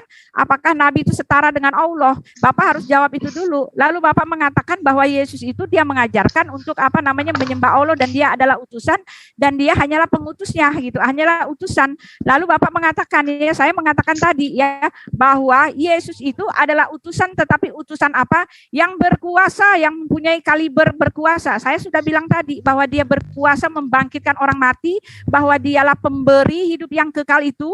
Nah itulah dia, segala kekuasaan Yesus itu Yesus yang punya, Allah itu dia yang punya. Yesus membangkitkan orang mati dan dia mengatakan dan aku memberikan hidup yang kekal kepada mereka dan mereka pasti tidak akan binasa sampai selama-lamanya, tak seorang pun mengambil mereka dari tanganku. Bapakku yang memberikan mereka kepadaku lebih besar daripada siapa. Suaranya kecil ya kan? Dari tangan Bapa, aku dan Bapa adalah satu. Nah itu dia ya. Yesus dan Bapa itu adalah satu. Jadi tidak bisa, Nabi Muhammad tidak bisa mengambil pernyataan ini dengan mengatakan dia juga setara. Suaranya kecil kawan. Ya, Kecil Bu. dia setara dengan Bu Tuhan. Uti semakin hilang suaranya. Aduh bagaimana ini? Suara Ibu semakin menghilang Bu Uti. Masa Di Bapak stop dengar waktunya saya? dulu. Ya, sebentar ya. Saya balik ke tempat saya coba. Nah sekarang Bapak dengar saya nggak kalau di sini? Masih kecil. Kalau tadi bagus aja. Iya, tadi kayak knalpot. Sekarang udah berubah. Tadi bagus-bagus aja, ya. Jadi gini Pak ya, sekali lagi ya. Tadi bagus-bagus aja, no problem. Ya mungkin di tempat Pak Juma, coba saya cek di tempat saya, apakah saya ini. Suara Ibu kecil Bu. Kecil Bu. Bagus di sini. Sebentar ya, jangan ini ya. Saya mau coba di tempat saya mau buka ya. Ya sebentar ya. Waktunya di stop dulu. Udah stop. Nah ini suara saya kenceng begini. Ya sudah dengar belum? Jelas suaranya Juma aja yang munafik itu. Jelas suaranya Bu. Juma ini munafik. Iya udah. Nah sekarang gini ya Pak Juma ya. Nabi Muhammad mengaku bahwa dia juga setara dengan Tuhannya dengan mengatakan barang siapa mengikuti Rasul mengikuti Allah. Ya karena Yesus mengatakan seperti itu bahwa dia satu dengan Bapaknya. Bapa mengatakan satu itu hanyalah sebagai utusan. Maaf Pak, Alkitab mencatat tadi bahwa dialah pemberi hidup yang kekal. Ya sebagai utusan mana bisa memberikan hidup yang kekal. Dan dialah yang akan membangkitkan orang pada akhir zaman. Di dalam kitab Bapa pemberi hidup yang kekal itu adalah Allah. Yang membangkitkan orang pada akhir zaman itu adalah Allah ya. Yesus itu dia adalah utusan yang mempunyai otoritas segala kepenuhan kealahan itu. Bahkan Yesus mengatakan ya, kepadaku telah diberikan kuasa baik di bumi maupun di sorga. Bapa tidak menghakimi siapapun melainkan telah memberikan penghakiman itu seluruhnya kepada anak. Yesus memiliki otoritas ketuhanan yang dimiliki oleh Bapa. Itulah sebabnya dikatakan dia satu dengan Bapa. Sekarang pertanyaannya, ketika Nabi Muhammad mengatakan bahwa dia sama dengan Bapa, dengan Allah, ketika mentaati Rasul sama dengan mentaati Allah, bagaimana mungkin dia bisa berkata seperti itu? Alkitab kami dengan jelas mengatakan ketika ada nabi yang dielu-elukan, dipuji-puji, itu adalah nabi palsu. Bagaimana mungkin seorang nabi menganggap dirinya sama dengan Tuhannya? Taat kepada Allah, taat kepada Rasul, tidak beriman kamu kepada Allah, dikatakan tidak, kamu tidak dianggap beriman kecuali kamu putus Ibu. Ya. Mohon suara Ibu nanti diperbaiki lagi Bu Uti. Di tempat saya suaranya kecil, sayang kalau keluar-keluarnya tidak didengarkan sama yang lain. Jadi begini Bu ya, kalau Ibu mengatakan bahwa Yesus dan Bapa itu adalah satu, maka Yesus yang manusia itu adalah Bapa. Ya, harus Ibu akui bahwa ketika Yesus mati, Bapa juga mati. Kalau itu maksudnya satu dalam arti kata wujud, yang dimaksud satu itu adalah layaknya para nabi. Satu di dalam misi, menyampaikan tentang Allah dan menyerukan bahwa diri mereka adalah utusan Allah. Kalau Anda mengatakan satu, maka Yesus itu adalah Tuhan. Waduh, ibu sangat menistakan pencipta langit dan bumi. Apakah ia Tuhan? Allah atau Bapa atau Hasem itu dikandung oleh manusia, ibu? Apakah pencipta langit dan bumi pernah ditampar, diseret, diludahin, dibunuh? Nauzubillah, summa nauzubillah, ibu Uti. Ya itulah yang saya katakan, ibu memaksakan Yesus menjadi seorang yang kafir. Padahal dia adalah seorang muslim. Dia praktis Yudaism yang taat. Dia penganut Torah yang taat. Nah, Al-Quran menerangkan, ya ayyuhalladzina amanu ati'ullah wa ati'ur rasul. Bukan hanya kepada rasul kami harus taat, tetapi juga kepada pemimpin. Wa ulil amri minkum. Jadi jangan perspektif ajaran pagan Anda dudukkan di dalam Al-Quran. Taat kepada Allah artinya mentaati perintah Allah. Taat kepada Rasulullah artinya taat perintah Rasulullah agar menyembah hanya kepada Allah. Itu yang ibu harus pahami. Rasulullah, siapapun yang datang di atas muka bumi ini, tidak ada satupun rasul yang mengajarkan menyembah kepada dirinya. Semuanya mengajarkan menyembah kepada Allah. Yesus datang memerintahkan Bani Israel menyembah kepada Allah, bukan menyembah kepada dirinya. Jadi taat kepada Yesus artinya taat menyembah kepada Allah. Taat kepada Rasulullah artinya taat menyembah kepada Allah. Rasulullah datang untuk ditaati, agar mereka kemudian yang mentaati Rasul itu di dalam agamanya membuat mereka menjadi seorang praktisi yang taat kepada penyembahan kepada Allah. Itu yang ibu pahami. Jangan Anda katakan taat kepada Rasul artinya menyembah Rasul, karena tidak ada perintah Rasul menyembah kepada dirinya. Hanya di ajaran paganlah yang kemudian mengajarkan menyembah kepada utusan Tuhan. Rasul Muhammad SAW mengatakan, "Qul in kuntum tuhibbunallah fattabi'uni." Katakan kepada mereka, wahai Muhammad, jika kalian mencintai Allah, mencintai pencipta langit dan bumi, maka ikutilah baginda Rasulullah Muhammad SAW. Karena mengikuti Rasulullah, mengimani para nabi, mengimani kitab-kitab terdahulu, mengimani Yesus sebagai utusan Tuhan, dan mengimani baginda Rasulullah Muhammad SAW sebagai utusan Tuhan. Bukan Tuhan itu sendiri. Pahami, Bu Uti. Demikian. Bu Uti hilang suaranya tadi, Bu. Udah bagus. Bu Uti. Ngakunya di mute lagi. Buti, mute lagi jangan. Buti, buka mute-nya. Itu Herni juga bilang tadi mau masuk itu, Ibu. Buti. Jangan-jangan mute sendiri, habis itu teriak di mute.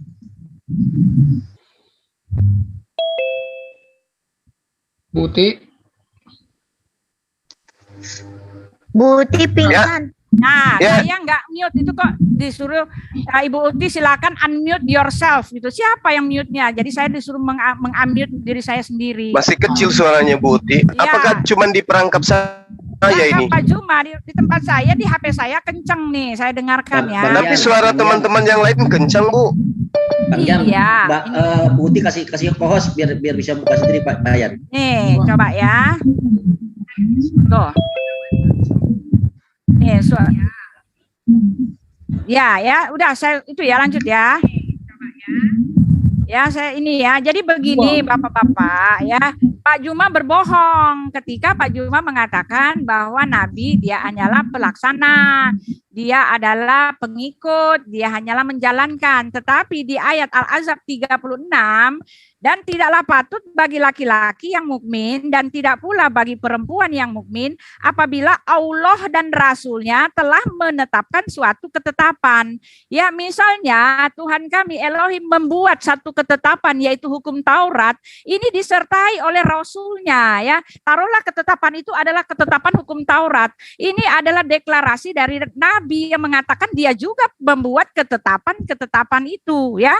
Sekali lagi, dan tidaklah patut bagi laki-laki yang mukmin dan tidak pula bagi perempuan yang mukmin apabila Allah dan Rasulnya telah menetapkan suatu ketetapan akan ada bagi mereka pilihan tentang urusan mereka, dan barang siapa mendurhakai Allah dan Rasulnya, tetap satu paket, maka sungguhnya dia telah sesat-sesat yang nyata. Lalu Bapak tadi mengatakan ya bahwa harus taat, harus mengasihi Allah. Tetapi maaf ya, Al-Quran sendiri mengatakan ya, Nabi mengatakan barang siapa yang mencintai bapaknya ya kan, mencintai bapaknya atau ibunya lebih dari mencintai aku, dia tidak dipandang beriman.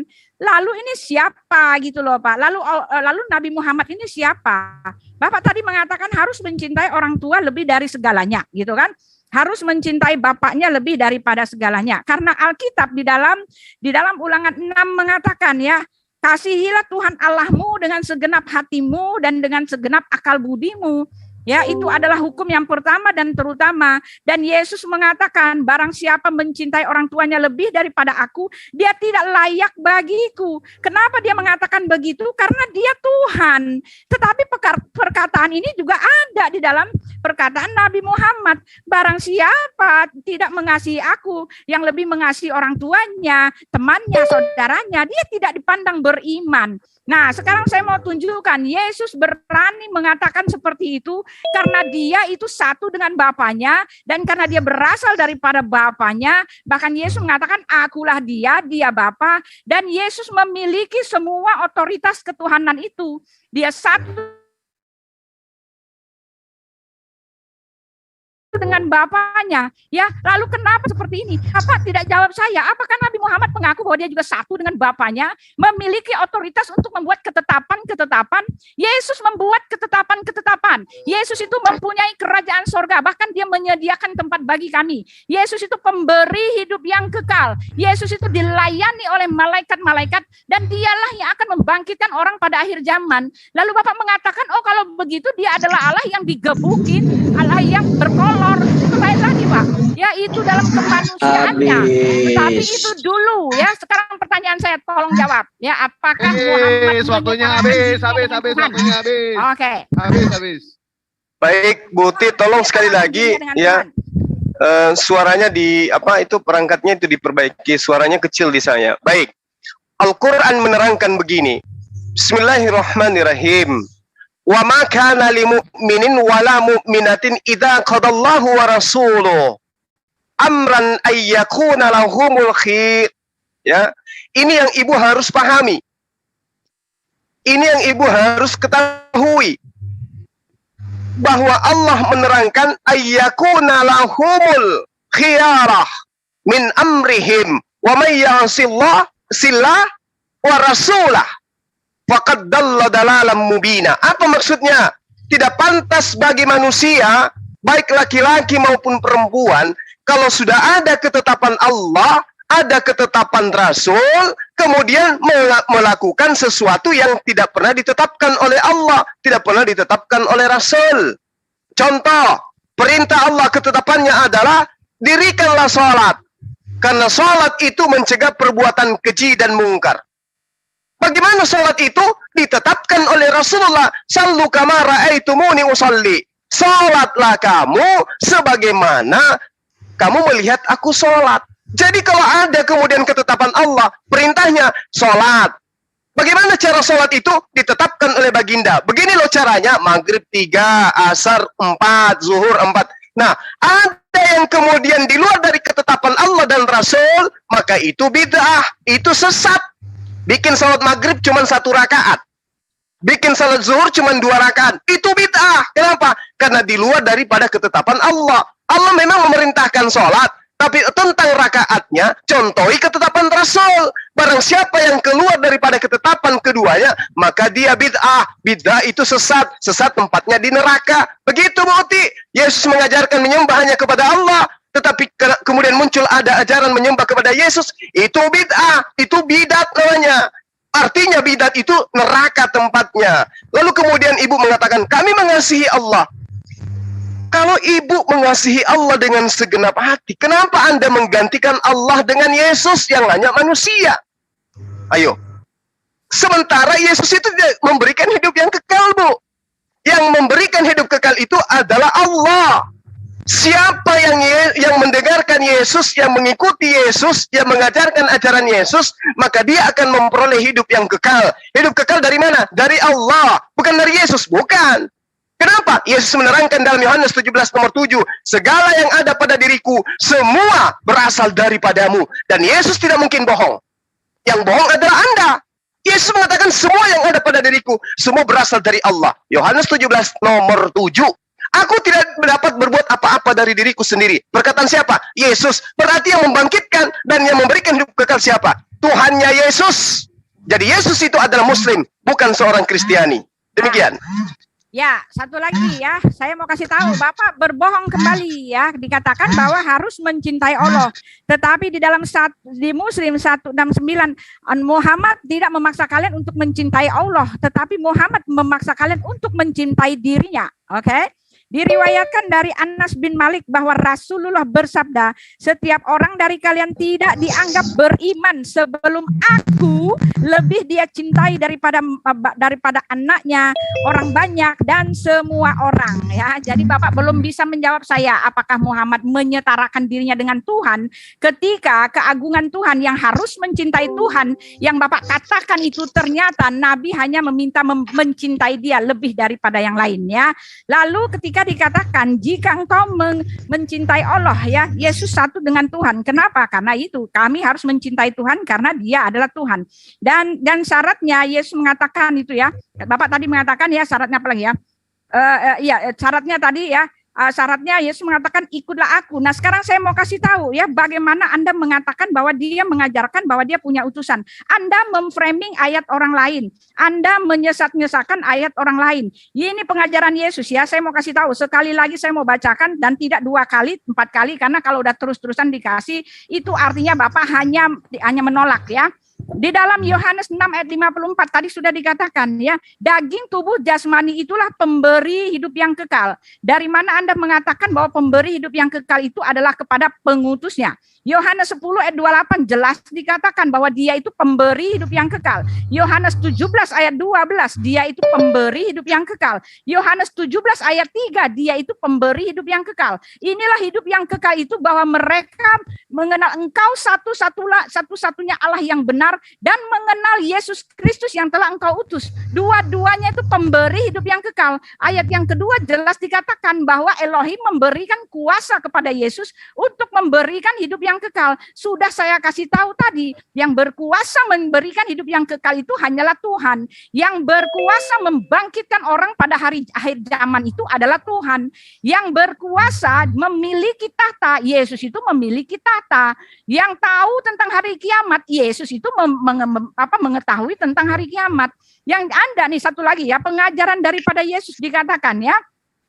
Di dalam ini pengajaran dari rasul-rasul ya, dia mengatakan Yohanes 5 ayat 11. Dan inilah kesaksian itu, Allah telah mengaruniakan hidup yang kekal kepada kita dan hidup itu ada di dalam anaknya. Apapun kata Anda, jelas dikatakan Alkitab menulis bahwa Yesus itulah anaknya, di dalam anaknya itu pemberi hidup yang kekal. Inilah pengajaran dari Yesus. Dia bahkan mati di kayu salib sudah dipersiapkan begitu lama untuk kedatangannya memberikan hidup yang kekal buat kami. Ya, di dalam Roma 6 ayat 23, sebab upah dosa ialah maut, tetapi karunia Allah ialah hidup yang kekal di dalam Kristus Yesus Tuhan kita. Habis waktu. Kami, ya. Di dalam 1 Yohanes 1 ayat 2, hidup habis waktunya habis. Baca ayat. Habis waktunya. Jangan habis, konsisten. Baca ayat Konsisten di sini, Bu. Ya, konsisten di hidup sini. itu Kalau habis, dan Bu. kami telah melihatnya. Konsisten. Pret. Baca ayat. Pret, konsisten dong. Ya sudah ya, selesai ya. Jadi Pak Juma dari awal sampai B, A, B, C, D semuanya cuma mau ini ya. Itu pengajaran Yesus saya sudah kasih tahu. Selesai, Bu, selesai. Pret, ya, selesai. Semua adalah pengajaran Yesus ya. Balik kepada ini saya ya. Ya Pak Juma, jawab saya apa? Apakah Nabi Muhammad menyetarakan dirinya dengan Tuhan ketika dikatakan enggak, dia sama sekali tidak, Bu. Memberi ketetapan. Enggak ada itu. Yesus juga demikian. Sebentar, bagaimana Anda mengatakan Muhammad menetapkan segala ketetapan? Sabar, Buti. Ya, sabar. Bagaimana Pak? Sabar. Ya, jadi jangan samakan baginda Rasulullah Muhammad SAW dengan Kristen laknatullah yang menyamakan Tuhannya dengan sembahannya. Nah, ya saya kasih Bapak. Jangan disamakan, Bu. Jangan disamakan antara ajaran pagan dengan baginda Rasulullah Muhammad SAW. hanya kafir laknatullah yang menyamakan pencipta langit dan bumi dengan ciptaannya sendiri. Itu fakta, Bu Uti. Itu fakta. Yesus memberi hidup kekal, ada syaratnya. Apa syaratnya kata Yesus? Menyembah dirinya? Tidak masuk poin. Lalu apa syaratnya? Ya, syaratnya adalah mentaati Allah. Itu syarat hidup kekal. Mentaati Allah, mentaati Yesus. Itu syarat hidup kekal. Apa yang perlu ditaati kepada Yesus? Adakah di antaranya menyembah kepada dirinya? Tidak ada. Coba. Tidak ada yang mentaati apa perintah untuk kemudian menyembah kepada dirinya. Enggak ada. Lalu kemudian ibu mencoba untuk berbohong. Itulah yang saya katakan kafir laknatullah, itu pembohong. Ibu mengatakan Yesus tahu hari kiamat. Waduh, dalilnya di mana, Ibu? Sementara kitab yang Anda tenteng setiap hari mengatakan Yesus tidak tahu hari kiamat. Berarti mulai hari ini Ibu Uti dikenal sebagai ibu pembohong dan pendusta. Matius 24 nomor 36, Yesus tidak tahu hari kiamat. Ibu mengatakan Yesus itu tahu hari kiamat. Pendusta Anda ini, pembohong, penipu. Yesus Anda mengatakan dia memberi hidup yang kekal. Dia yang membangkitkan. Sementara dalil pengakuan Yesus, Yohanes 17 nomor 7, semua yang ada pada diriku, semua berasal darimu yang telah mengutus aku. Siapa yang mengutus Yesus? Siapa yang mengutus Yesus? Yesus. Itu orang gila yang mengatakan itu. Yang mengutus Yesus adalah Tuhannya. Siapa itu? Yang Bani Israel sebut dengan sebutan Hasem. Bukan Yesus. Jadi jangan nipu-nipu, Ibu Uti. Tapi untuk menegakkan suatu kebohongan, Ibu jangan hilangkan rasa malu. Orang Indonesia harus punya malu. Ya, jangan karena Anda menegakkan sesuatu yang kufur di mata Allah, apapun Anda tabrak. Jangan. Ibu mengatakan Yesus tahu hari kiamat. Dalilnya, Yesus mengaku tidak tahu hari kiamat. Jadi Anda ini memang penyesat. Cocoklah yang dikatakan di dalam nubuatan Yesus tentang kalian. Celakalah ahli kitab, orang Farisi, orang munafik, menjelajahi daratan, menyeberangi lautan, mentobatkan orang masuk ke agama kalian, membuat mereka menjadi orang neraka dan 2 kali lebih jahat daripadamu. Yesus mengatakan dia tidak tahu hari kiamat. Orang yang dididik oleh ahli Torah yang menyeberangi lautan sampai ke Antioquia mampu berbohong di depan khalayak banyak dengan mengatakan Yesus tahu hari kiamat. Anda penyesat. Anda penyesat. Membantah semua ajaran Yesus. Jadi saya katakan, Yesus sampai detik ini masih seorang Muslim. Anda belum bisa membuktikan kalau Yesus itu adalah seorang Kristiani. Pahami itu. Silakan. Bu Uti, silakan buktikan Yesus seorang Kristiani. Tidak ada itu. Saya malah membuktikan dia adalah seorang Muslim yang taat. Dia praktisi Torah yang soleh. Ya, jadi ya saya mau kasih tahu Pak ya, semua yang Bapak kasih tahu itu hanyalah framing gitu kan. Ya, Yesus membangkitkan orang mati. Di dalam Allah sendiri membangkitkan orang mati. QS 64 ayat 18, baca sendiri ya. Yang itu adalah otoritas dari Tuhan membangkitkan orang mati. Dan tidak ada buktinya sama sekali Allah pernah membangkitkan orang mati. Tetapi Yesus tercatat dia membangkitkan orang mati. Dan dia mengatakan bahwa dia akan membangkitkan orang mati pada akhir zaman. Dan dia pemberi hidup yang kekal itu. Anak manusia dibangkitkan ya, membangkitkan orang mati. Yohanes 5 ayat 21. Sebab sama seperti Bapa membangkitkan orang mati dan menghidupkannya, demikian juga anak menghidupkan barang siapa yang dikehendakinya. Maaf ketika Anda mengatakan Yesus mengajarkan untuk menyembah Allah. Maaf, Yesus bahkan mengatakan Yohanes 8 ayat 24. Karena itu tadi aku berkata kepadamu bahwa kamu cuma akan mati dalam dosamu. Sebab apabila kamu tidak percaya bahwa akulah dia, kamu akan mati dalam dosamu. Pengajaran Yesus saya sudah kasih tahu bahwa dia mengajarkan bahwa dia akan mati di kayu salib, menyerahkan darahnya yang suci, menggenapi seluruh hukum Taurat ya, hukum Taurat pengampunan dosa. Untuk itulah dia datang. Dia tidak datang untuk mengajari kami untuk menyembah Allah dan dia hanya utusan. Maaf. Karena Yesus dengan jelas mengatakan barang siapa minum darahku dan makan dagingku dia akan memperoleh hidup yang kekal. Oke, pengajaran dan pemberian hidup yang kekal itulah pengajaran Yesus. Anda mau berkelit seperti apapun silahkan saja, tetapi Alkitab kami dengan jelas mengatakan bahwa Yesuslah pemberi hidup yang kekal. Di luar Yesus, kata Rasul Paulus ya, di bawah kolong langit ini tidak ada nama lain. Kata Rasul Paulus, jujur kali Bu. Kamu boleh keselamatan ya, di bawah kolong langit ini tidak ada nama lain yang olehnya kamu akan mendapatkan keselamatan ya. Itu pengajaran rasul-rasul dan itu pengajaran dari Yesus sendiri. Adapun kamu mengatakan bahwa Yesus itu atau Isa itu tidak tahu hari kiamat gitu ya. Dan ketika kamu mengatakan bahwa Isa tidak tahu hari kiamat, bagaimana mungkin dia sendiri mengatakan, ini saya akan bukakan ya. Dia sendiri mengatakan bahwa dialah yang akan berkuasa. Bapa tidak menghakimi siapapun, tetapi telah menyerahkan penghakiman itu seluruhnya kepada anak. Nah itu kan. Lalu dia mengatakan di dalam Matius yang Anda kutip-kutip, Anda comot-comot, Anda selewengkan itu, berkata dengan jelas seperti ini ya. Saya akan bacakan ya. Satu lagi nih ya, permulaan tentang penderitaan ya, ini ya, ini saya bacakan ya. Jadi apabila kamu melihat ya, satu lagi nih ya. Segera sudah siksaan pada masa itu, ya matahari akan menjadi gelap dan bulan tidak bercahaya dan bintang-bintang akan berjatuhan dari langit dan kuasa langit akan goncang.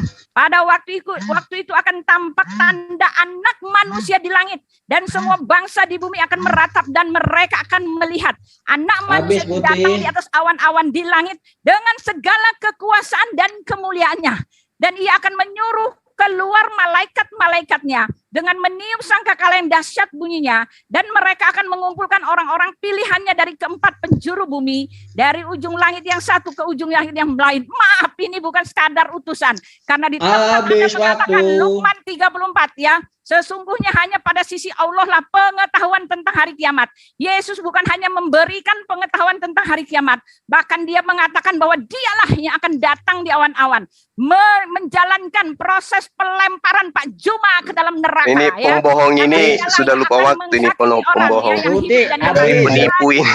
Penipu ini sudah lupa waktu dia. Penipu ya, Anda penipu, pembohong, penipu, penyesat. Ibu Uti istighfar. Ya. Buti. Matius 24 nomor 36. Yesus mengaku tidak tahu hari kiamat. Dari mana ilmu pembohong ibu itu ibu dapatkan? Saya ingin bahwa Yesus tidak tahu hari di mana Yesus mengatakan dia tahu hari kiamat? Di mana Ibu? 44 otak Anda harus pakai. Di mana Yesus mengatakan dia tahu hari kiamat? Ibu Uti pembohong, ya. Ibu Uti penipu. Di mana Yesus mengatakan dia tahu hari kiamat? Anak manusia itu datang. Bu Uti, ini waktunya Ustaz Juma, Bu Uti. Sangat Kristiani Anda ini. Ya. Yesus tidak tahu hari kiamat. Anda mengatakan Yesus tahu hari kiamat. Berarti orang Kristen harusnya nyembah ibu, karena ibu lebih tahu daripada Yesus gitu loh. Harusnya Ibu Uti dilantik aja jadi Tuhan sama mereka. Karena Yesus menerangkan di dalam Matius 24:36, dia tidak tahu hari kiamat. Datang ibu mengatakan Yesus tahu. Harusnya Kristen itu nyembah ibu. Ya, karena memang Anda katakan Tuhan Anda itu berupa manusia, serupa dengan manusia. Nah, Tuhan Anda sudah pernah datang berupa laki-laki. Nah, sekarang Anda jadi Tuhan perempuan, biar adil. Anda lebih tahu dari Yesus. Yesus mengatakan, aku tidak berkata-kata dari diriku sendiri. Yohanes 12 nomor 49. Apa yang aku katakan adalah apa yang diperintahkan oleh Tuhanku untuk aku katakan dan aku sampaikan. Ibu malah menyampaikan dan berkata-kata seenak perut ibu. Berarti ibu lebih Yesus daripada Yesus. Anda yang harus dijadikan Tuhan. Ya, harusnya kitab Wahyu Roma 14 nomor 9 itu diganti. Dengan adanya kemudian Ibu Uti, maka Uti dijadikan Tuhan. Gitu, ganti aja Yesus, Bu. Anda lebih pantas jadi Tuhan. Nah, saya ingin mensedekahkan waktu saya 1 menit ini kepada Ibu. Mana nubuatan di dalam kitabnya Bani Israel bahwa semua ketetapan-ketetapan Tuhan, peraturan-peraturan Tuhan akan dibatalkan dengan matinya Yesus di atas tiang salib. Tunjukkan, saya sedekahkan waktu saya 1 menit. Berarti ibu punya waktu 4 menit, menjelaskan kepada saya nubuatan di dalam kitabnya Bani Israel yang menerangkan bahwa aturan Tuhan, ketetapan Tuhan, hukum-hukum Tuhan akan dibatalkan dengan matinya anak manusia bernama Yesus. Silakan. Ya, saya mau jawab, ya kan? Saya mau jawab, ya. Ketika Bapak mengatakan bahwa Yesus tidak tahu hari kiamat, saya minta Pak Juma yang mengaku pintar tapi blow on gitu loh, ya. Bagaimana mungkin dia tidak tahu hari kiamat, sedangkan dengan terang benderang sudah saya bacakan di matamu bahwa dialah yang akan datang di awan-awan, lengkap dengan serdadu-serdadunya, lengkap dengan malaikatnya. Lalu dia mengatakan kepada Pak Juma, kamu Oke, sekarang kapan kiamat itu menurut Yesus? Saya nggak Kapan kiamat itu menurut Yesus? Kapan? Ini waktunya saya. Ya ingat, waktunya saya. Pembohong. Tolong tunjukkan Anda ini ya. Ya dia katakan oleh sebab itu waspada. Pertanyaan saya, Bu Uti. Waktu saya. Pertanyaan saya, Ibu Uti pembohong, penipu, penyesat.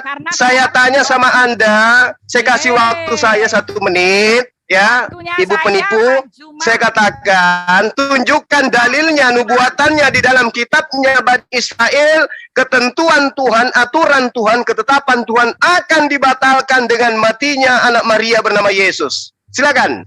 Saya harus jawab ke penyelewengan Anda dulu, ya. Penyelewengan Anda itu nggak bisa didiamkan. Mana ya Yesus mengatakan kapan kiamat? Tunjukkan, di mana itu? Saya akan berhenti di 1:30, maaf Pak, ya perjanjian kita, ya.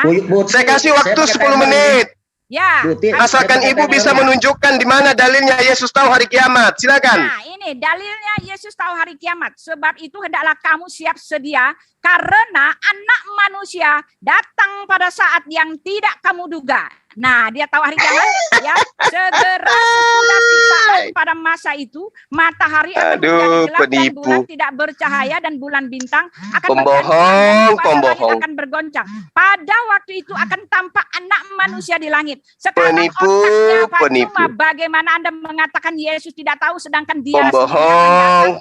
Sedangkan dialah yang berkuasa melempar Pak Juma. Ya ini dikatakan pembohong, penipu. Maaf, ketika Anda mengatakan saya pembohong, ini ayatnya. Pada waktu itu. Kapan kiamat itu datang, Bu? Kapan? Sekarang kapan menurut Yesus itu kapan? Kiamat itu datang. Allah sendiri juga tidak tahu. Bahkan Allah mengatakan barangkali besok. Soal harinya itu dirahasiakan kepada manusia. Dan dalam kapasitasnya manusia, Yesus mengatakan tidak tahu. Tetapi dalam kapasitasnya yang Tuhan, dia mengatakan dia berkuasa. Udah. Silakan Anda bantah pertanyaan saya tadi. Nubuatan tentang Yesus, tentang ketetapan Tuhan. Silakan. Sekali tidak tahu kapan itu hari kiamat. Bagaimana mungkin Tuhan malah mengatakan barangkali besok hari kiamat. Sekarang jawab saya, bagaimana Allah sendiri tidak tahu hari kiamat sedangkan dia mengatakan sesungguhnya hanya pada sisi Allah lah pengetahuan tentang hari kiamat. Lalu ya itu sudah Anda jawab sendiri. Lalu dikatakan ya. Itu Anda sudah jawab sendiri. Bahra dikatakan itu Anda sudah jawab sendiri. Bahwa pengetahuan hari kiamat hanya ada pada diri Allah. Aduh, sampai ini sampah. Pengetahuan tentang hari kiamat, tetapi dia mengatakan hanya pada sisi Allah, dia sendiri mengatakan barangkali besok. Ya, bagaimana kamu komparasi dengan Yesus? Sesungguhnya kamu harus waspada sebab kamu tidak tahu kapan anak manusia itu datang. Pada saat yang tidak kamu duga. Itu maksudnya, oke? Mana ayatnya Yesus tahu hari kiamat, Bu? Nah, sekarang otak Anda bagaimana bisa jalan? Mana ayatnya? Bantah pernyataan Yesus di dalam Matius 24 nomor 36. Aku tidak tahu hari kiamat. Bantah itu, Ibu. Bantah. Sekarang, mana pernyataan Allah dia tahu hari kiamat? Loh, kok jadinya ke Allah? Loh, nggak bisa. Anda menetapkan standar yang Tuhan Anda menuduh Yesus tahu hari kiamat. Mana dalilnya? Anda menetapkan standar Tuhan Anda sendiri nggak tahu. Jadi jangan ini. Yesus tahu. Kenapa dia tahu? Loh, dia yang akan menghakimi kamu kok. Itu saja. Kalau dia bilang dia nggak tahu dalam kapasitasnya yang manusia. Itu saja. Tapi dalam kapasitasnya yang Tuhan dia mengatakan dia yang akan datang. Itu saja. Tapi kalau Nenek Mukiper, dari mana Anda mendapatkan ilmu kayak begitu? Siapa yang ngajarin Ibu? Kami mempunyai Allah yang tidak sama dengan Tuhan kamu. Iya, Allahmu itu di mana dikatakan Yesus tahu hari kiamat? Allah yang Tritunggal. Masing-masing punya pribadi penyesat. masing-masing, tidak sama dengan Tuhanmu yang satu plok-plok, ya tidak sama. Jadi kamu memakai konsep Tuhanmu. Tuhanmu yang plok-plok sebagai manusia, sebagai Tuhan. Ini nenekmu kiper. Di mana itu Tuhannya Bani Israel pernah jadi manusia? Oleh mana-mana Dasar penyesat. Anda itu tidak ada. Maaf, kamulah yang menyesatkan. Ini ajaran kami. Pembohong, penipu. Tahu ya. Jadi ya, cuma sudah kelenger. Satu yang tidak bisa dijawab ya, apakah Nabi Muhammad menyetarakan dirinya dengan Tuhan ketika dia Tidak, Bu Uti, udah ku jawab tadi itu. Sekarang saya mau kasih tahu Pak Juma ya. Musa apa? Penyesatan apa lagi? Ketetapan. Ketika dia penyesatan apa lagi? Ya, ketika dia menolak atau melawan ketetapan Tuhan, dia dihukum.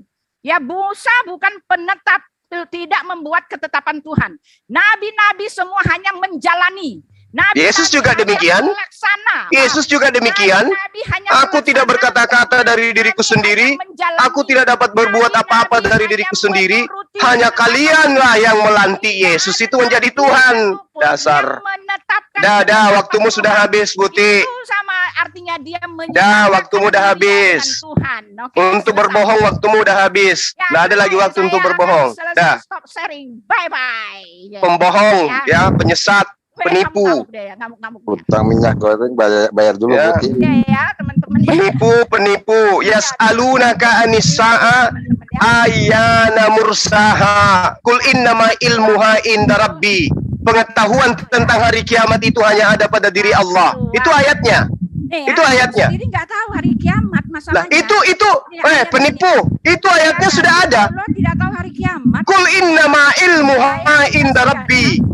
Itu ayatnya. Pengetahuan tentang hari kiamat hanya ada pada diri Allah. Sesungguhnya Isa memberikan pengetahuan tentang hari kiamat. Mau bilang apa? Dia memberitahukan, Isa memberitahukan tentang hari kiamat, bukan waktunya kapan. Buti. Kagak tahu kalau soal lah itu ayatnya, innama ilmuha, pengetahuan tentang kiamat hanya ada pada diri Allah. Kapan terjadinya kiamat hanya ada pada diri Allah. Sesuai dengan pernyataan Yesus di dalam Matius 24 nomor 36. Pengetahuan hari kiamat kata Yesus hanya ada pada diri Allah. Ya. Hanya ada pada diri Allah. Yesus mengatakan pengetahuan tentang hari kiamat, kapan terjadinya kiamat, menurut Yesus yang tahu hanya Allah. Menurut Allah, di dalam Al-Quran, surah Al-Araf ayat 187, yang mengetahui tentang kapan hari kiamat hanya Allah. Yesus dan Allah sama-sama mengatakan bahwa hanya Allah yang tahu hari kiamat. Ibu ini pembohong, pendusta. Yesus mengakui dengan mulutnya sendiri bahwa saya tidak tahu hari kiamat. Dituliskan di dalam Matius 24 nomor 36. Kemudian ibu tampil dengan mengatakan Yesus tahu hari kiamat. Berarti ibu memang pendusta. Berarti ibu menggenapi nubuatan Yesus bahwa ibu 2 kali lebih jahat daripada Bani Israel. Lalu kemudian Anda mengatakan, silakan Anda keluar, silakan. Anda tidak laku di sini. Sejak pembohong, penista, penipu, penyesat, ya, silakan Anda keluar. Tidak apa-apa. Saya tidak rugi. Saya tidak rugi. Bahkan teman-teman Kristen pun